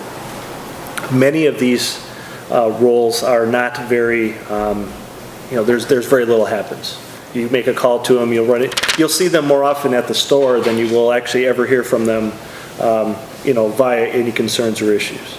But basically what it does is it comes back and, it's a conduit from that fashion. So that's the role as a group. And it gives the person in each one of these, someone of us to come to. Yeah. But like, for example, and I'll use the one exception, the one big exception to that is actually the highway department. Because there's a lot more, let me back up. Our road foreman, his supervisor is Margie. Even though I'm actively involved, have been actively involved currently in working, with them and, working through stuff, there's no reporting structure with me. I have no, Margie's the boss. And Terry reports to her. No ifs, ands, or buts about that, just so there's no, as much as I would like to input stuff sometimes, it doesn't. How can it be any other way though, really? Right, it can only have one boss. Right. Ultimately, we're the chairman, we're the board that ultimately we're responsible for everything that happens, but they're responsible for making it happen. Yeah, but day to day, they gotta have somebody to go to. Correct. that is one role that probably there's more active interchange, there's more stuff going on than most any of the others. You have some, for example, if you're the liaison to the DRB or the Planning Commission, there is some communication there. Again, not a lot, but there's some things that go on and there's some, interaction. The role that Karen talked about with the animal control officer, but that is an evolving situation just as years have went on. So there's going to be some more active interchange there probably in this next year than historically there's been. But again, those are just some of the, again, I only offer those as some examples of what I've observed in these roles through the years. So, Karen? I guess I understand Kenny's, desire to be a part of, serve as a liaison to the highway department. I frankly can see some issues there. I'm going to be very candid. Number one, I'm not sure that co-liaisons is a good idea, especially to what would have to be acknowledged as probably one of the most important departments that we have in town. Certainly, one of the most expensive, the other probably being the fire department, which you would be the liaison to. I mean, I do see you with lots, frankly, of responsibilities here already. I think it could get very confusing if we have two liaisons to the highway, which is a critical department. I agree with you. There are a lot of changes that have come into that department in the last 4 or 5 years, and I think very positive. I think, we've tried to bring it in a certain direction. I think years ago, there was lots of confusion on the part of the highway department in terms of who they would go to. And I think it's critical that we don't have confusion. You just mentioned it. Margie has to be the day-to-day boss for the highway. And, for them to think, if there's, again, any confusion as to who do we go to? Okay, is it Ken? Is it Craig? Is it Margie? I think it could present some problems. And I do like the idea of Ken or anybody else, anybody's invited to go to those meetings. I would imagine, if anybody wanted to, had the time to go to your weekly meetings and observe that. But I think it could be asking for some confusion to be talking about co-liaisons. I think the board chair has historically been the liaison to the road crew. You've been involved in the road plan and, the projects that we have for next year. I respect all of your background, Ken. I really do. But you are a brand new member. You came in with certain set ideas on how to do things, and I don't want morale issues to start. I'm being very upfront here. I think we could, and I think, I'll obviously support whatever the full board decides, but I really think we need to give that some serious thought. What I've observed is that the role of liaison seems to morph over time based on personality and availability and interest. And we've evolved to a point where we are having scheduled meetings with the road foreman, which I think administration needs to do because it's the biggest part of our budget. And I still think that there is room, there is a little bit of confusion, even with one liaison, as to what that person's real role is. Now,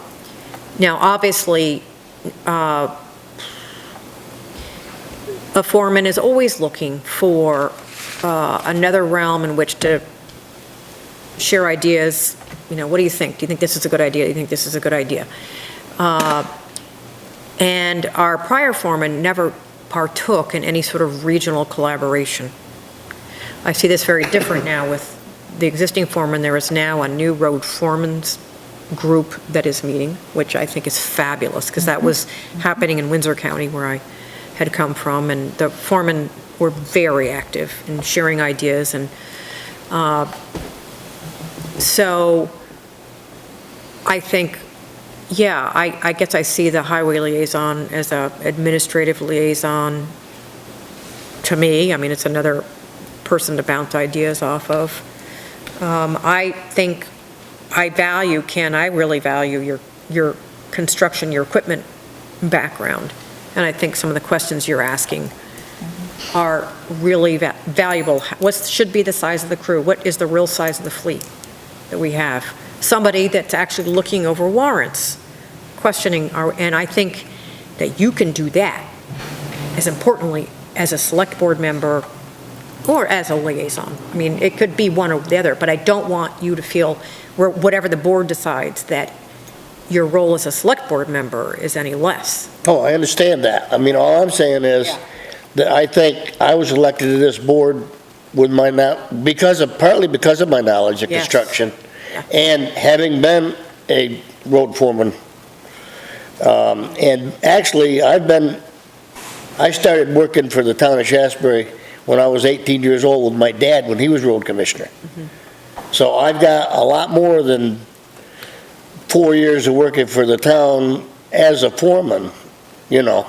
And I think I work pretty good with Craig. And I think it could be nothing but to the value to the town if I was on there. I think that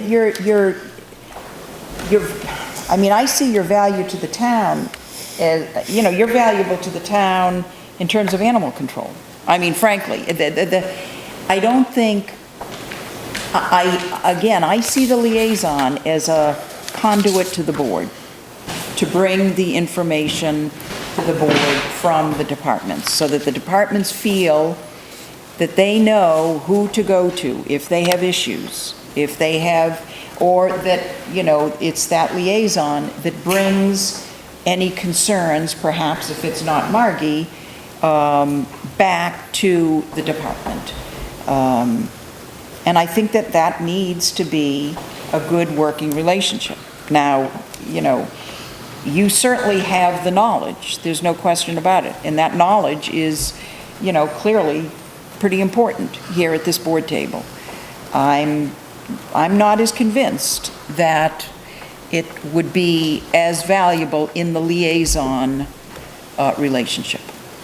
I think that, you know, in fact, it could cause some real confusion and concern. And I think it is important that we have you know, maybe a liaison that isn't quite as, well, anyway, I think I've said enough.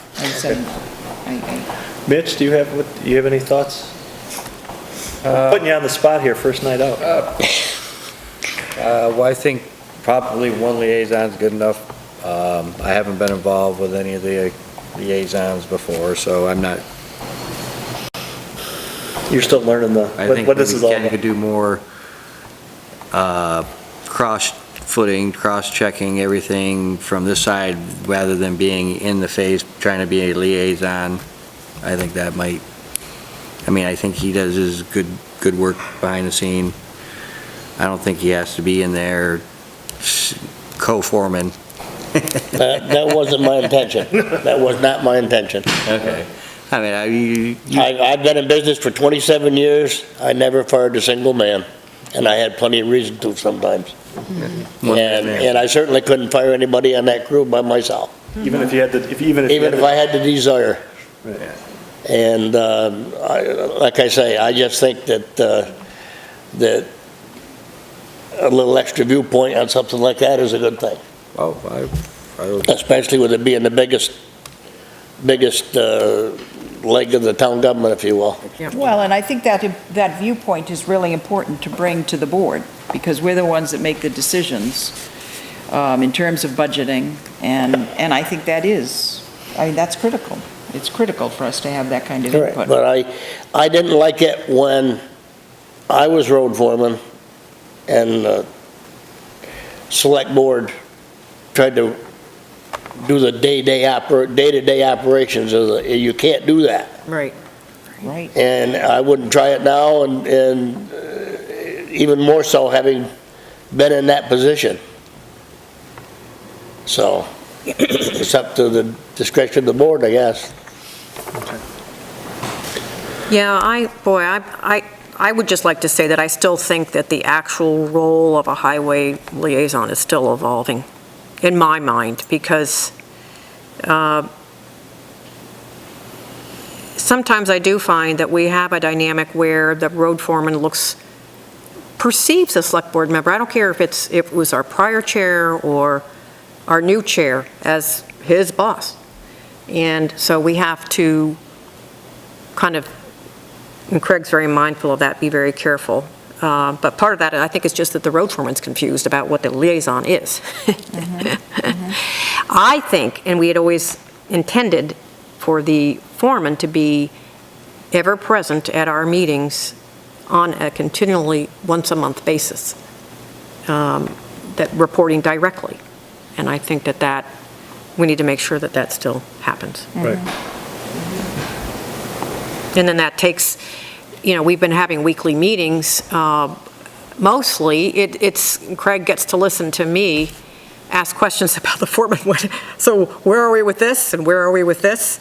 And I to some degree, that's productive for a liaison. Yeah. Sometimes it's not. Yeah. Basically, I end up being a bit of a sounding board, for things that are going on or potential things happening, or, some of the background that I bring just more related to business, not so much construction, but business in general. That's, I think, what I bring mostly to the table. I'm going to weigh in that I'm actually going to say this. I think after listening to the other members and to Margie, I defer to better judgment than my own. I think that they bring a good point, that it might be better to have one liaison, but I think that I want to, and I think that might be the best approach, is to have one liaison, and I think I'm going to still do that. But I think that I want to have you become more involved, but maybe not directly as the liaison, but become more involved on whether it be specific projects or things, or have Terry reach out to you as an option or a sounding board to do that.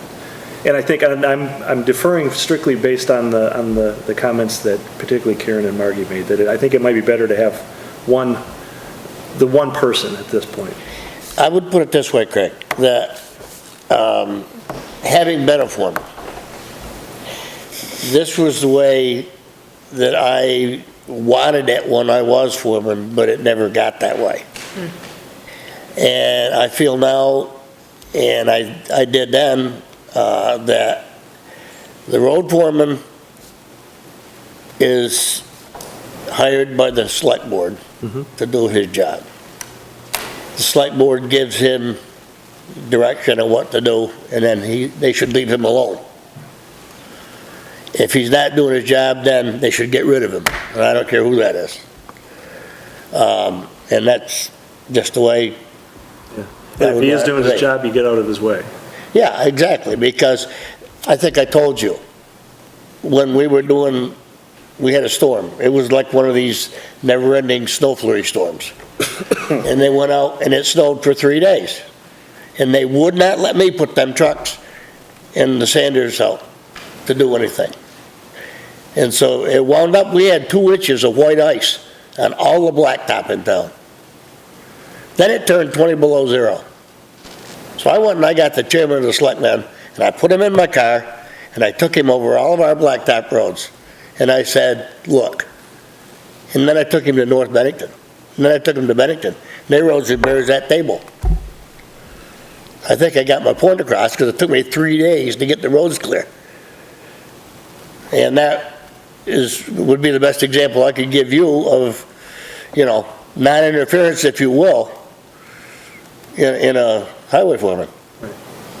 In that case, you didn't get the support that you needed, and you were able, No, I mean, they were trying to micromanage the thing, yeah, and how can you do that from your kitchen? right.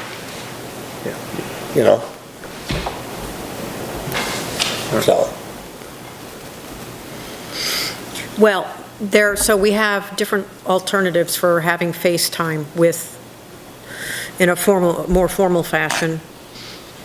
There's the liaison and with the Thursday morning meetings that we have scheduled, that we're actually really trying to hold to. Most weeks we do that. Just administrative, this and that, we do budget review, whatever. But I don't want that to displace the conversations that should be happening at the board table. I agree. I think the monthly appearance. I think. And, And that's FaceTime. Time, that I think would be very valuable for Kenny in terms of. And questions about stuff that each you can- warrant. I'm noticing at that. I'm so glad we have somebody checking about what parts and why, and what are we doing. So I think that I'm very excited about that input.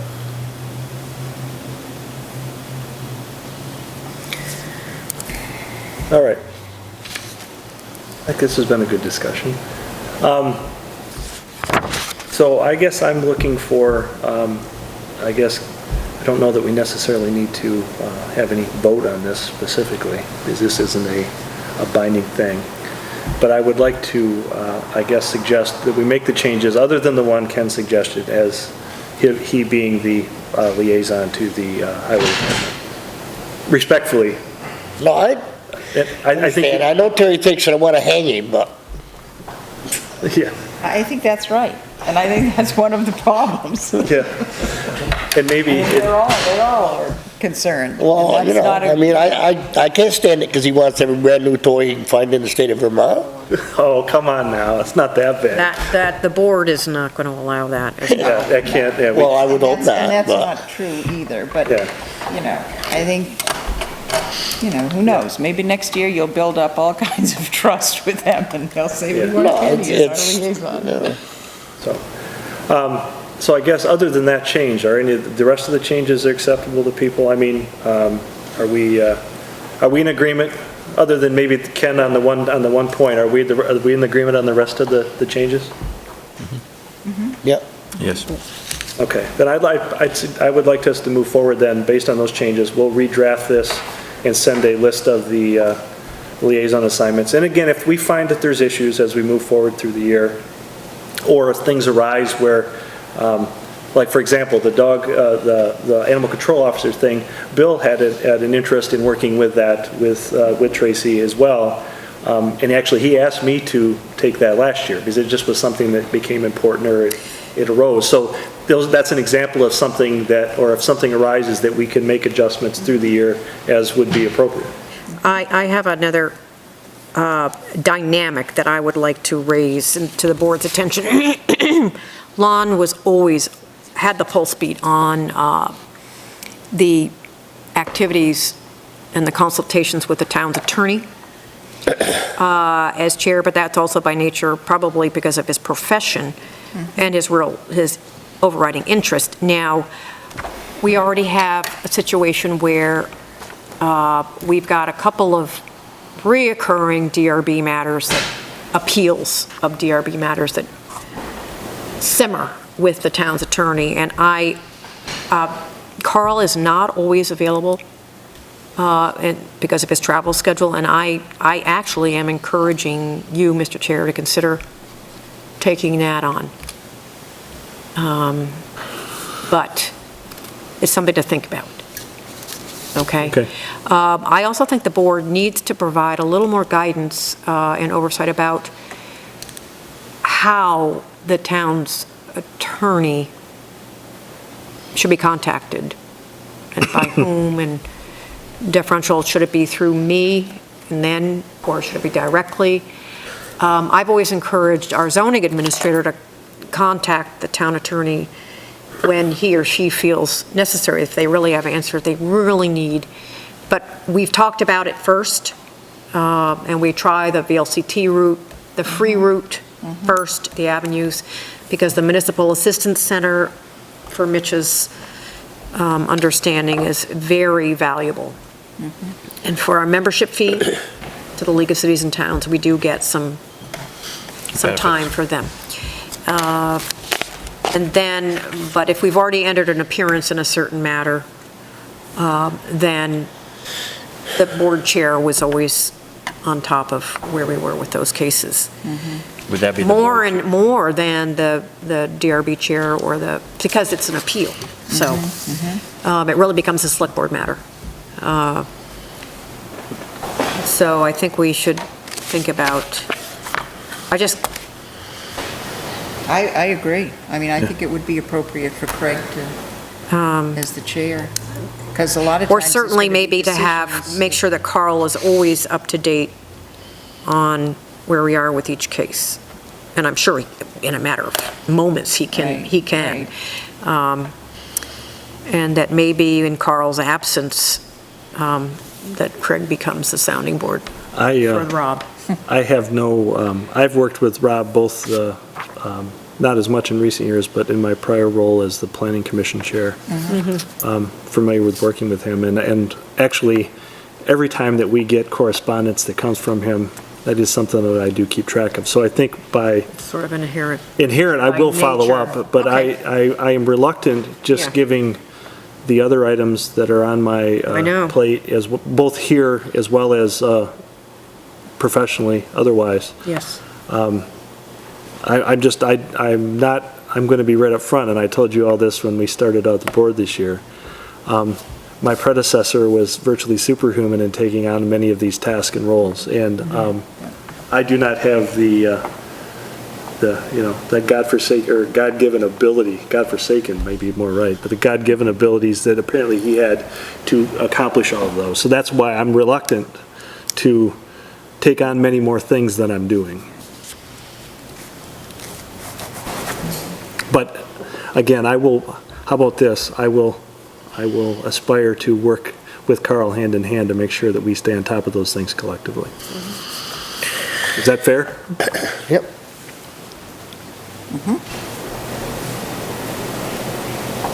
All right. So I think that's it for liaison assignment discussion tonight. We'll redraft this list and get it out to the board members. Between Mark and I, we'll get it to you in the next day or so. Probably, I should do it because I think I have it all done on my computer as we speak, so there's probably really no reason for me not to do it sooner than later. Should do it tonight before I shut my computer down, so that way it gets done. All right, next item. These are two policies that we need to look at. The first relates to appointments. We've had some discussions regarding basically formalizing our appointment process, particularly for the DRB and Planning Commission members. Not that's in maybe some others, but primarily those, as the DRB as the quasi-judicial board, the Planning Commission having a role in shaping the future, shaping the picture of what the future looks like for the town. We have had actually a couple of drafts of other communities in the state who have developed those plans that looked from the straw man looks pretty good. As I looked at them, thinking that there's probably some adjustments that, specific to how we do and handle things in tradition here, but that we might take those, modify them without spending a ton of time on them, and actually have a plan in place that then it becomes the formal process, that we don't end up with concerns that we've seen in the past with, that it's just consistent across the board. So what I would like to ask is if there's a member of the board that would take this, and then there's the second one related to the conflict of interest. If someone would take on each of these projects, review the documentation, stuff we have in file, in this case where we have a couple of drafts that would come from other communities, maybe make some adjustments, and then come back to the board table, say in July, with a draft for us for review. That would be, and that way, again, that we can actually look at it. I don't see this one being one that's going to take, hours at the board table to hash it out. I think it's formalizing, looking at what somebody else has done and then formalizing it in a fashion that makes sense to us, tweaking it a little bit and moving it forward so that we have a plan. So that's what I'm asking for, if anyone would volunteer to take that one, knowing that there's also a second one coming as our next item on the agenda. Can we Okay, assign? the second one coming, we have we just approved. Well, let me explain. Then let me explain that. We just put in place a conflict of interest policy, which we spent some time on.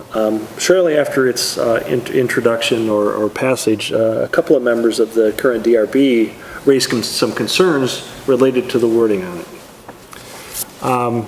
Their feeling is that the way that it's worded, it may preclude them from continuing as to serve in their roles as DRB members while maintaining their professional obligations outside of the town. After hearing those concerns, I said that we as a board would just take a look to see if we feel that there's, well, I shouldn't say if we feel there's merit. Obviously, if they bring it up, they feel there's merit. But to see if their concerns, we feel they're justified, if there's ways that we can maybe make some real minor adjustments to allay their concerns, or we may find that we're really very comfortable with the procedure, the conflict of interest language as it's been drafted. And at that point, then the members would need to, the concerned members would then need to look at if they felt it was worked out for them to move forward. I don't know the answer to that question yet. The suggestion is that the comparable wording that they have in the DRB's rules and procedures might be a slightly better, it might address it slightly better than the way we did.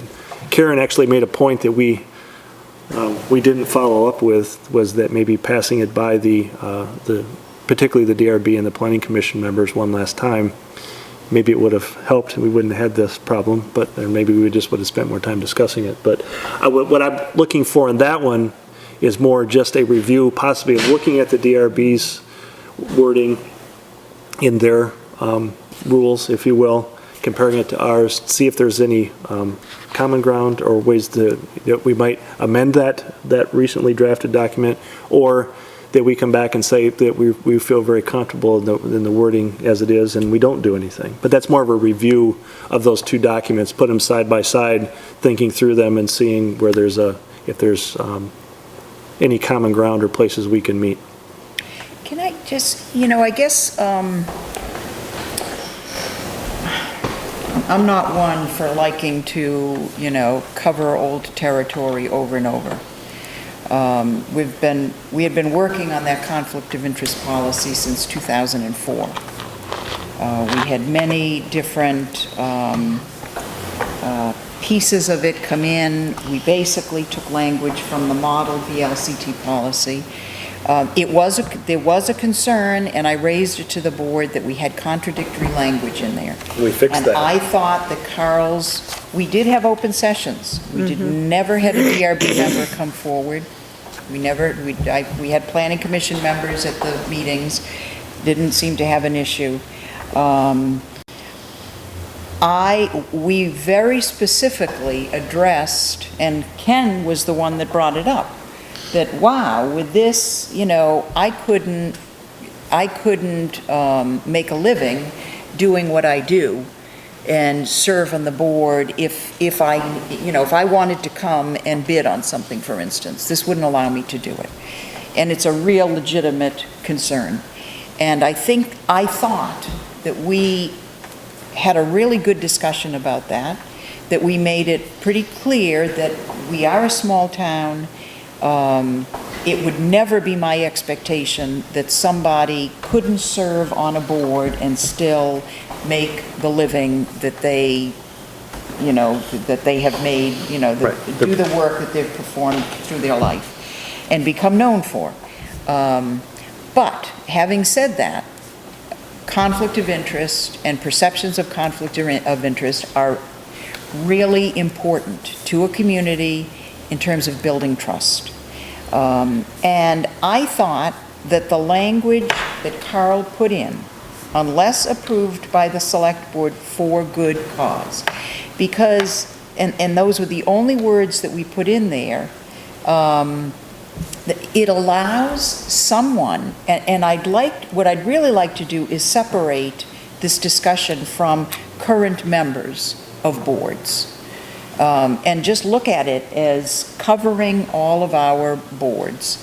So if you have someone that believes that they have a conflict of interest, if it's, occasional or it's recurring and it's because of their, whatever it might be, whether it's their type of work or whatever, they are allowed the opportunity to come before the select board. And it may be a situation where someone comes before the select board on an annual basis or at the beginning of their appointment and states that conflict of interest publicly, and the select board can ask questions about it.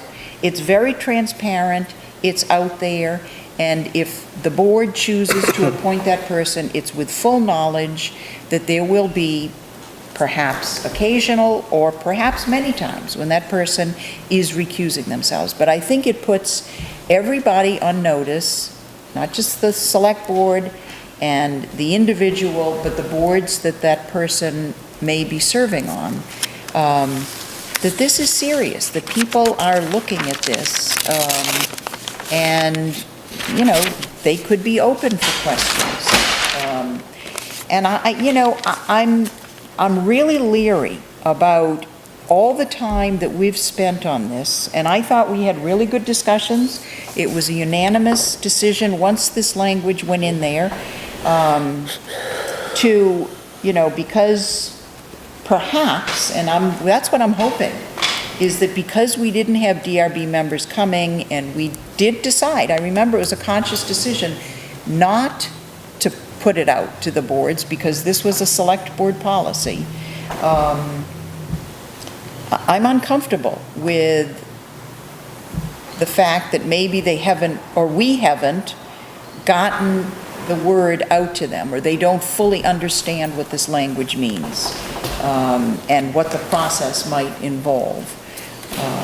But I'm frankly, I would be very much against Reviewing putting aside, the policy. I have reviewed their policy, and it looks sort of like the old one. It's very much like this, except that it doesn't, it doesn't state that unless approved by the select board. And I think there is that step that an individual would have to make to come before the public and acknowledge where they would have a conflict of interest and how they might perceive working through that. Okay, Anyway. thank you, Karen. So Ken? taking, I was just going to ask the poll the rest of the board. Yeah, no, I agree with Karen. I think we're good with the policy as far as I'm concerned. Okay, because I had posed that we may review it and try it again. Karen is not supportive of that for the reasons she said. Ken follows that. Mitch, what is your feeling on it? The fact that most appointees come before the select board to begin with, and as long as they make it known, there are times when they'll be off, that would be approved by the select board for good cause if they're appointed. So basically, you're covering yourself by appointing them. I mean, they acknowledge that they may have a conflict of interest and due to their business, and if the board decides to appoint at that is considered approved by the select board. I don't think it needs to be changed. that's exactly what I was thinking in my mind about how we implement it, and it would happen when people are up for reappointment or for appointment, right? And you're disclosing who you are, what you do, and what skills you could bring, and,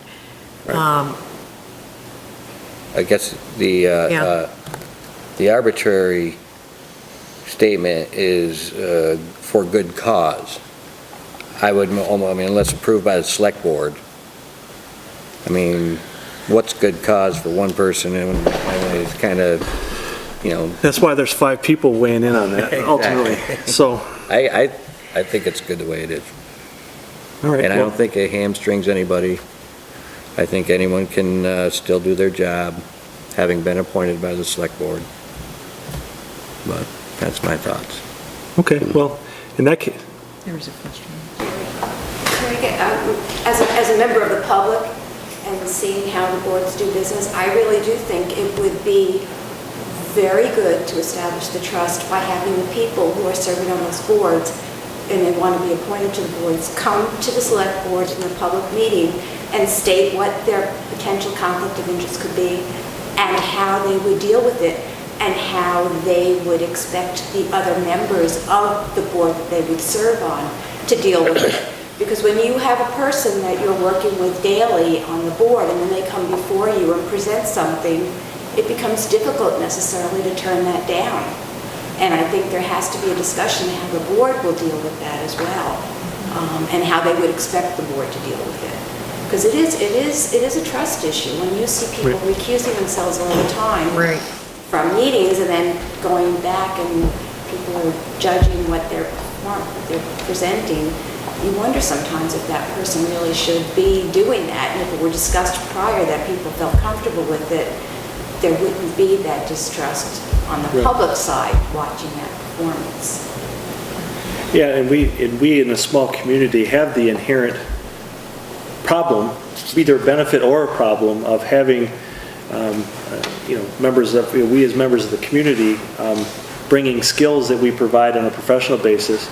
And in a small community, the pool of interested parties that want to play, often, those things intertwine. And I think, I'm not saying that, you don't expect you're going to have board members who have absolutely not to come forward and do their job. I mean, you can't take a livelihood away from someone to serve on a board, but if the discussion were up front, I really think people would feel more comfortable with that than watching it happen at meetings and never have known that that was going to be the case.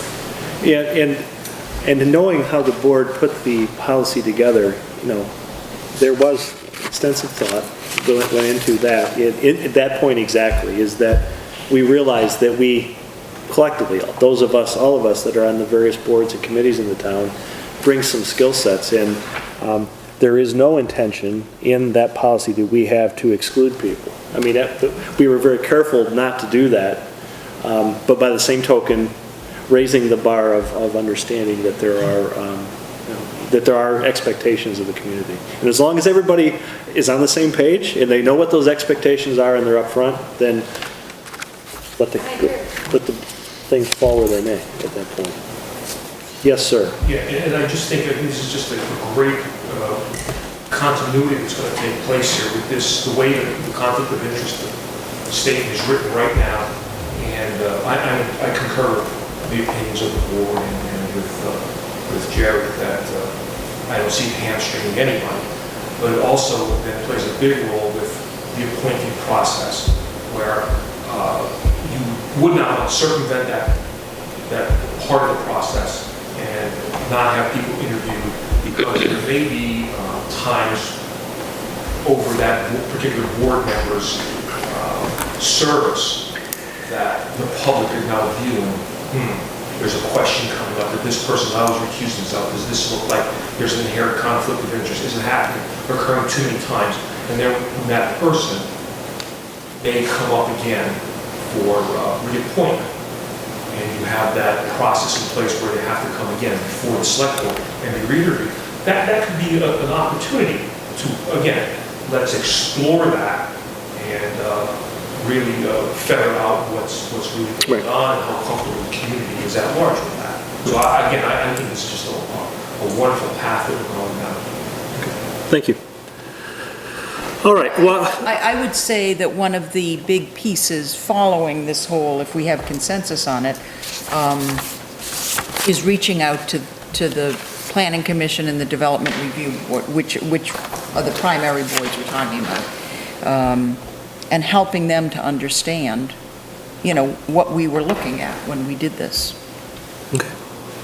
All right, given the discussion we've had here, then I think point B, the review of the conflict of interest policy at this point, we're not going to pursue that any further. at this point. But I think Karen's point is well made, that we make a conscientious effort to reach out to those two boards and specifically discuss those things. I will take that role on to communicate back with the boards and move forward and entertain any questions. And if there's any further concerns, that I'll bring them back to the board for discussion. On that item. The one question I do, sort of a procedural question, I see that, speaking rules of procedure, this was, it looked like DRB, I guess, did this, adopted it, must have in February.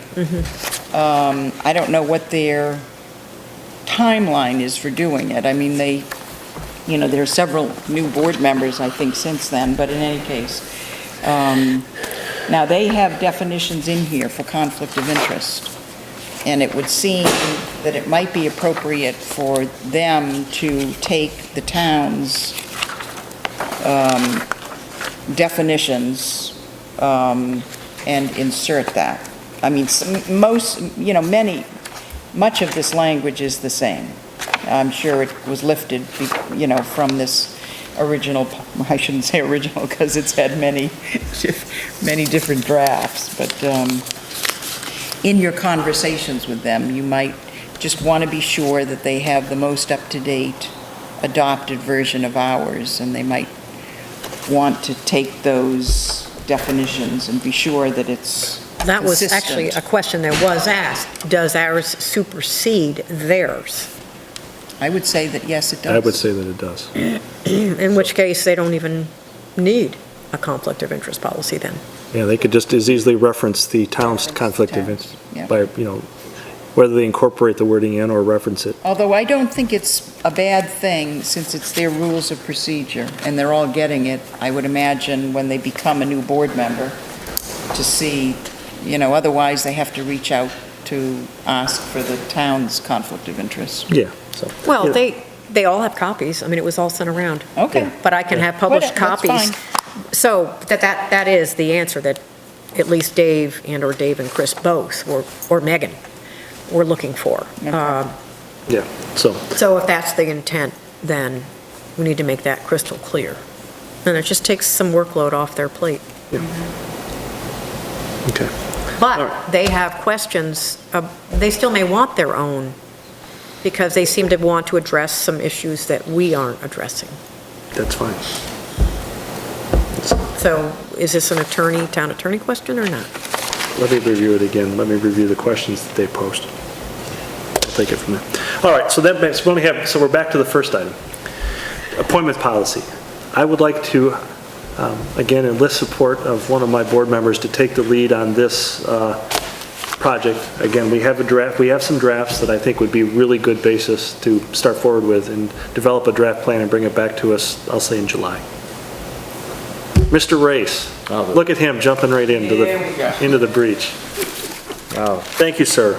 Like I said, if you could plan to try to bring that back to us sometime in July, one of the July meetings. And if you could forward me all the boilerplates and copies. Yep. And You have those still readily available, I right? appreciate it. Sure do. Thank you. All right. Are you going to allow any members of the community to work on that as well? I think what'll happen is I think we'll bring the draft back to the table, and then at that point, we'll have... Community will have input? Correct. Yes, absolutely. Okay. Absolutely, Mary. You know that'd be the case. I don't think the community is ever kept from contacting a board member ever. Right. To offer suggestions or Another ideas. board or somebody like that to work on. Yeah, like I said, what I'm trying to do is bring back, as I've kind of alluded to, we had, there's several, Margie was able to find for us, I think Margie, or maybe Margie Well, and other Karen. towns are looking into this as well, so the League of Cities and Towns was sharing its Yeah. research. And a couple that we... Have a model. Yeah. Oh, we have one adopted already that's in our archives that Gordon's forgot about. Yeah, but the drafts that I saw were... Appointment policy? Yeah. The drafts that I've seen that are more recently updated, as I read through them, I'm thinking this basically accomplishes 98% of what we have one that we don't know about. but what we're looking to accomplish. So basically, and what I saw that did in the 2% was just things that either didn't apply to us, or that we have a precedent in place in how we handle certain aspects. So that's what I'm saying is, we don't have to totally reinvent the wheel here. No, right. And it's something that we conceivably should be able to put together in reasonably short order. So that's where kind of what that Mitch is boldly taken on. I don't see it as being too complicated. Yeah, really, it just needs to be straightforward, and I think including the discussion we just had on appointments and related to conflict of interest, that's a point that we flesh out in it. And I think essentially, it's policy that we'd been following for a couple of years until we blew it recently. Yeah. You know? Yeah, Seriously. flat out. Mary, any and all Advertising, public input is welcome. interviewing, and, Yes. you know. I'll just wait till I can, you know, get after you when you... The red pen. That's good. Would expect nothing less, Mary. Thank you for that already. Thank you in advance. All right. So we'll move forward and we'll look for something from Mitch in July. Next item is our Town Garage Committee. If Karen and/or Ken would update us, bring us up to speed on any new developments since we last met. I was AWOL last week, so We had again, a good meeting. It's a really good group of folks. We discussed the visit to the town garage over in Pittstown. We did get some information back from the fellow who chaired that committee over there. There are some critical questions that we need to get some answers to regarding, things like sprinkler systems and assuring ourselves that, whatever plan we have looked at in the past or look at in the future isn't going to have a surprise at the end, which sprinklers would be a real surprise. Probably the biggest thing that has come out of the more recent meetings, and certainly the site visit, is a consensus on the part of the committee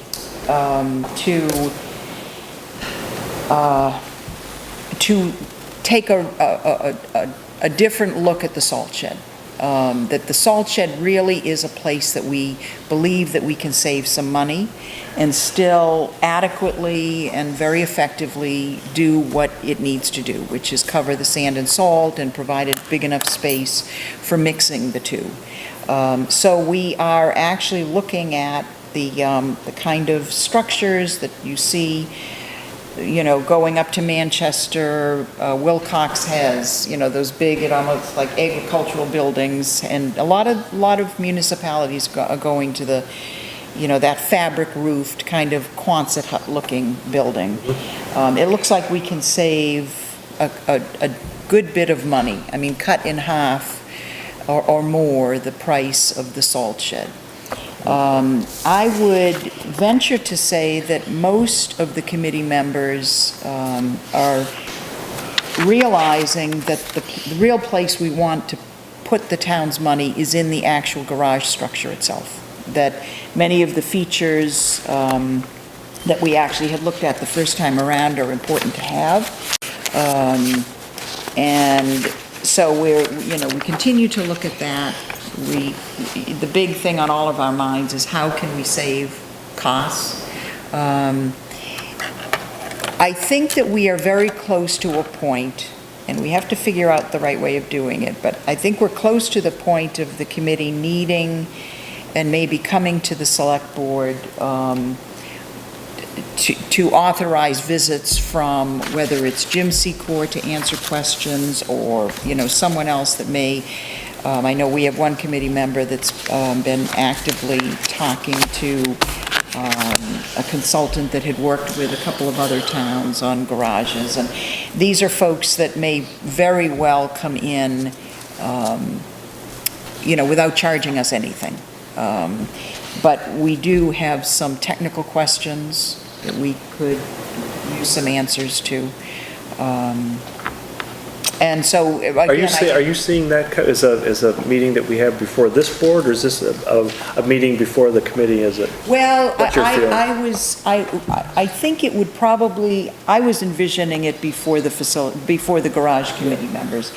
And I say that because I think these folks are really fleshing out the real questions, because they're spending so much time with the information and the previous plans, and it really is a diverse, very talented group of people. I mean, we've got folks like Ken who have been in the construction business for a long time, and, really understand some of the, the engineering behind it. They understand the structure stuff. So I think they have some real good questions that before we go in a different direction, maybe in terms of building materials, they're important. Yeah, they want to things have understand that. answered. That makes sense.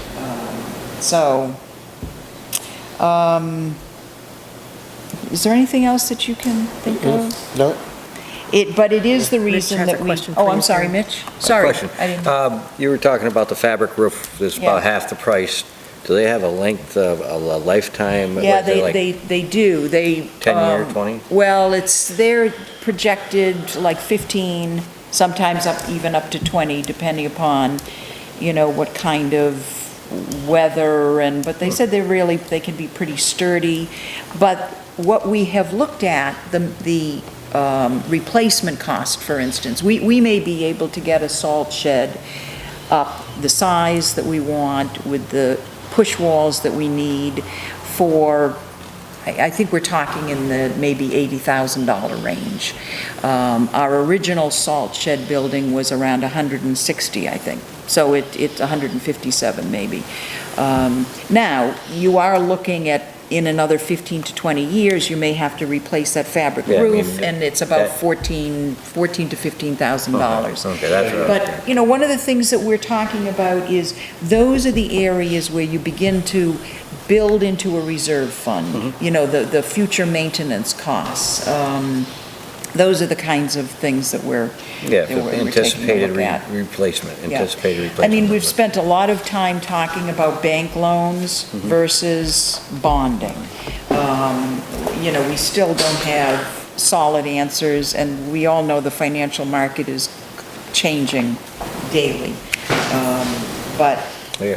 And general question here, I got a call from someone in the community who wanted to know why we weren't, or I guess. speak into the mic. I'm just, your voice is something, your mic, pull it up. Okay, they were wondering, apparently, Peter Cross has decided that he would sell this to the town for X amount of dollars, and I think I've been at a couple meetings where it's been discussed, but I said I'd bring it up, and the real reason, I guess I don't know what the numbers are, but it's less than what he last quoted. But my concern with that would be, is I'm not sure we'd want to hear in a village residential area. And that's what the whole concern is, isn't it? I mean, that's the whole... Well, there's many concerns, and I will tell you, this new garage committee, I mean, basically said we've moved beyond this. Okay. I mean, there's a point in time at which, you're saying that to me, we haven't heard anything. This is the sort of thing we had heard, frankly, for 2 to 3 years. So comes a point in time, and I think there's been enough work in looking at the site that we're looking at. This would be a whole new can of worms. Yeah. Honestly, we don't know what's under the building, we don't know what's under these buildings. We could have residents here that are complaining, it's moving, an industrial And that activity closer answers all to the questions, I think, Yeah. is basically... Yeah. That's My just my advice to the individual was to go to the facilities committee's meetings and Yep. contribute there and ask questions there. Yeah, and those are all questions that have come up and have been asked and answered. Yeah. If there's new information coming from the Well, source, then so be it, It's got to but come from, it would have to, and I think frankly, we're beyond that Yeah. point, but we've had situations where someone else has come for someone else, and then the bottom line is, well, that someone else really isn't where it came from. Yeah. So, Yeah. yeah. That's, But there again, it's good, again, I'm glad that people are presenting that stuff, but that's an example of why people need to be involved. I said the best bet would be get to these meetings or get people you want to represent you to these meetings yep, that's right. and make it known there. The other thing is, Craig, if, the way we've been talking about the salt shed, if you have sand on one end and salt on the other, and your divider in the middle, that's your push wall.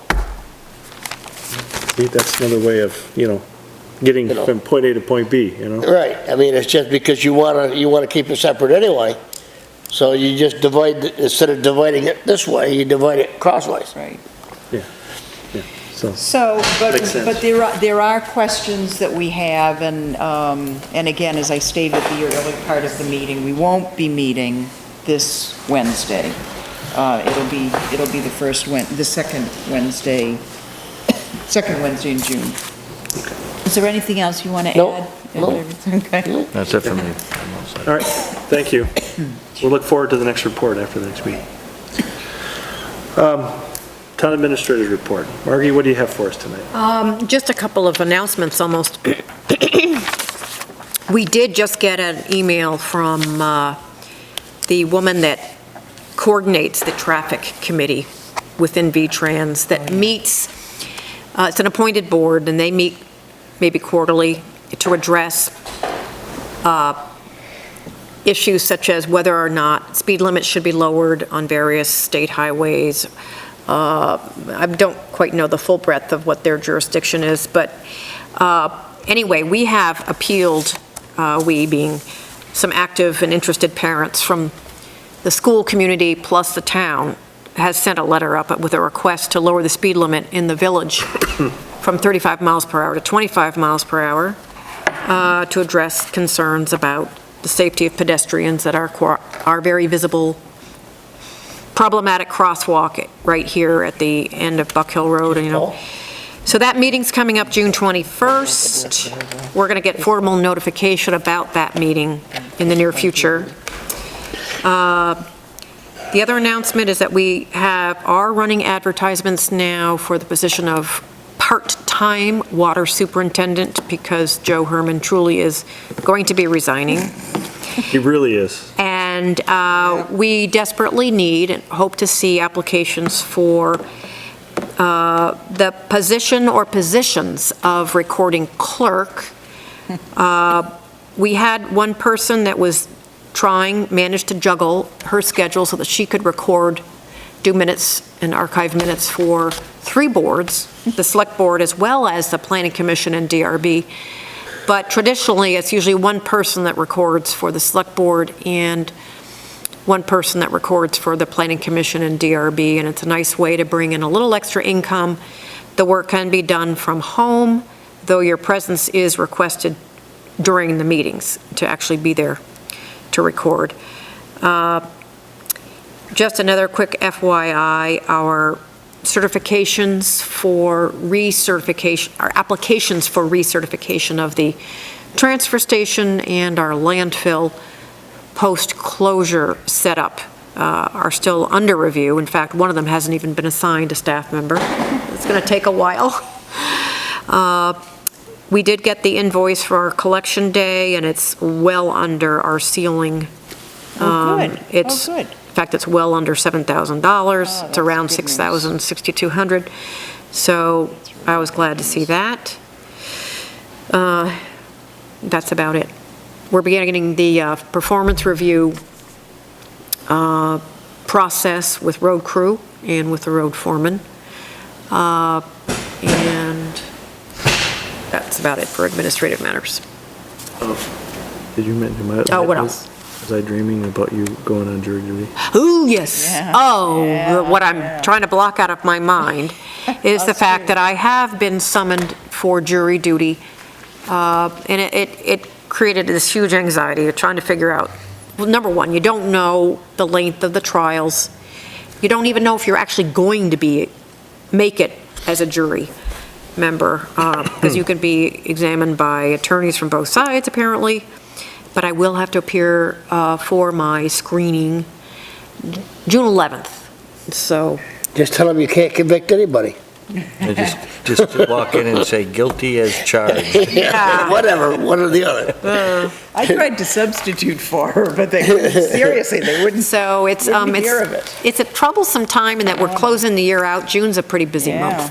yeah. But we're trying to get, the only thing that we really need to get, because I'm fully closing out the year end is a dream now. I mean, it always was fairly tidy, but Bill has the process down, just like this. But it's the financing for our vehicles. And I'm really hoping that our road foreman will get the estimates. We need hard numbers soon. We're going to have to either publish or perhaps not, depending on the purchase price, for competitive solicitations, because I need the body, the plow, the bed, what we're putting on the truck as well as the plow. I need those figures, and then we can get financing lined up, because deliveries are slated for July.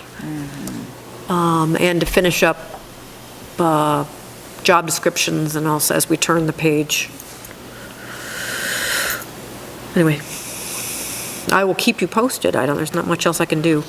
Hey, doing your civic duty. Got to do it? Yeah. That's the way it goes. Thank you, Margie. Any other business? I did get another call, and it was about the town clerk and the town administrator and the assistant. I think it was on the agenda last week or someone, there's something, are you looking at an assistant to Margie and? Yes, there was in the budget this year, we budgeted for and the voters approved an assistant that will work for and under Margie. That position becomes available July 1st. What we did at the last meeting was approve the job description that we developed for that. And I think that's what so basically that's another thing that we'll be doing here shortly is posting for that position to begin interviewing candidates for that position. Okay, that's excellent. That's it for me. Ken? Karen? I'd just like us to begin to think about, and it's, somebody brought it up, but in terms of the constables, and I think it would be, as we go into a new fiscal year, take a look at the goals for the year. What we, certainly, I know, for instance, conflict of interest policy, establishing one has been on the goal list for a long time. There's various things and I just think it might be a good idea to take a look at, for each person. And I think that the whole constable issue is a big one. I think it's a big one. I think one that we discussed it a few years back. Maybe it's time to revisit it again. Well, yeah, because, we talked about a number of things. I don't want to belabor it because I do think it's worthy of a good discussion when we have the constables here. But one of the things that always put a roadblock up for us was that our constables were voted in for 1-year terms. And we were kind of leery about spending the money that was required for the training that the state was mandating if you gave them certain law enforcement activities. It was a significant amount of money, and somebody could just leave after a year. But it is, the town does have the option to take a vote and appoint those constables for up to 3 years, I think it is, which, might make it more reasonable to actually look at what kinds, maybe expanding their abilities. It also means taking a look at the budget, for which we don't put any money in there. So, in any case, I don't want to spend a lot of time on it, but I do think that's the sort of thing that, and again, that's one of the reasons I want to work with animal control, because I think we really need to nail down our ordinances around animal control and our procedures, and so that everybody knows, whose job it is to do what, and, just to put in people's heads. Well, if you had your constables like you've got one right now as an honest to goodness police officer. Right. Yeah. If you got, say, 2 of them to that category, they're trained to that level, could you use them in place of the sheriffs? Yeah. the Well, answer those is, are the things to yeah. think The about. answer was that we Yeah. couldn't before. There's some of the reasons that Karen said, and we can revisit that at another Right. time. But looking at some changes to the way things, the status quo as it is today, would actually allow those things to happen. Yeah. So, I'd like to bring something up, I'm sorry. Yes. Can I back up? I'm on the DRB too, and I saw an email going back and forth. You had sent I only saw half of the conversation, and I didn't know how it started, but basically, the chairman stated, no, that's not our job. We don't want to be any part of it. Now, I don't know what the question was, whether it was input or review or education, so I'm not sure what it is. But you said that earlier, as a member of the board, an individual has really no authority. A board acts as a board. I would just like to maybe make a point that in the future, instead of reaching out to the chair or something, because I'm the liaison, have me bring it up to the board. So at least, I'll bring it up to everybody, not just to the chair, so then we can get a more of a... that's the idea, that's exactly the idea behind the unilateral, instead of a liaison role, that's exactly unilateral it. decision. Yeah. I don't even know how the question was phrased. I never saw that part of the email. I only got the last piece, and I was like, okay, what did he ask? Yeah, that's... And I stated in the meeting last week, I said, even though it's not our job, obviously the separation of the planning commission is the legislative, and we're the judicial, and this is the executive branch of local government. But, it doesn't mean that it wouldn't be advantageous. Everything we've heard about this bylaw is that it's very complicated, and, someone's saying, well, I got 3 bonus lots on this open space subdivision. Yeah. And so forth. I just think, if she answers the question, we're off, I'll go to the planning committee meetings and look at it there, but I think it would be more advantageous if everyone had a little input into that versus one person. And I'm not even sure how it got back to me, actually. But that's all I just want to bring up. Yeah, that is exactly the role of the ideal role of the liaison, is exactly that. Okay. Which is why, is it you or is it Mitch who's going to contact the DRB and planning around the conflict of interest? I said I would take this only because I've had prior correspondence on Got it. it. Got it. I'll take that one for that reason. Okay. Anything else, Karen? Nope, Jen? thank you. Margie, anything else, other business? I have nothing else, so I'll take a motion to adjourn the meeting. So moved. Second. Second. All those in favor, get up and walk away. Thank you.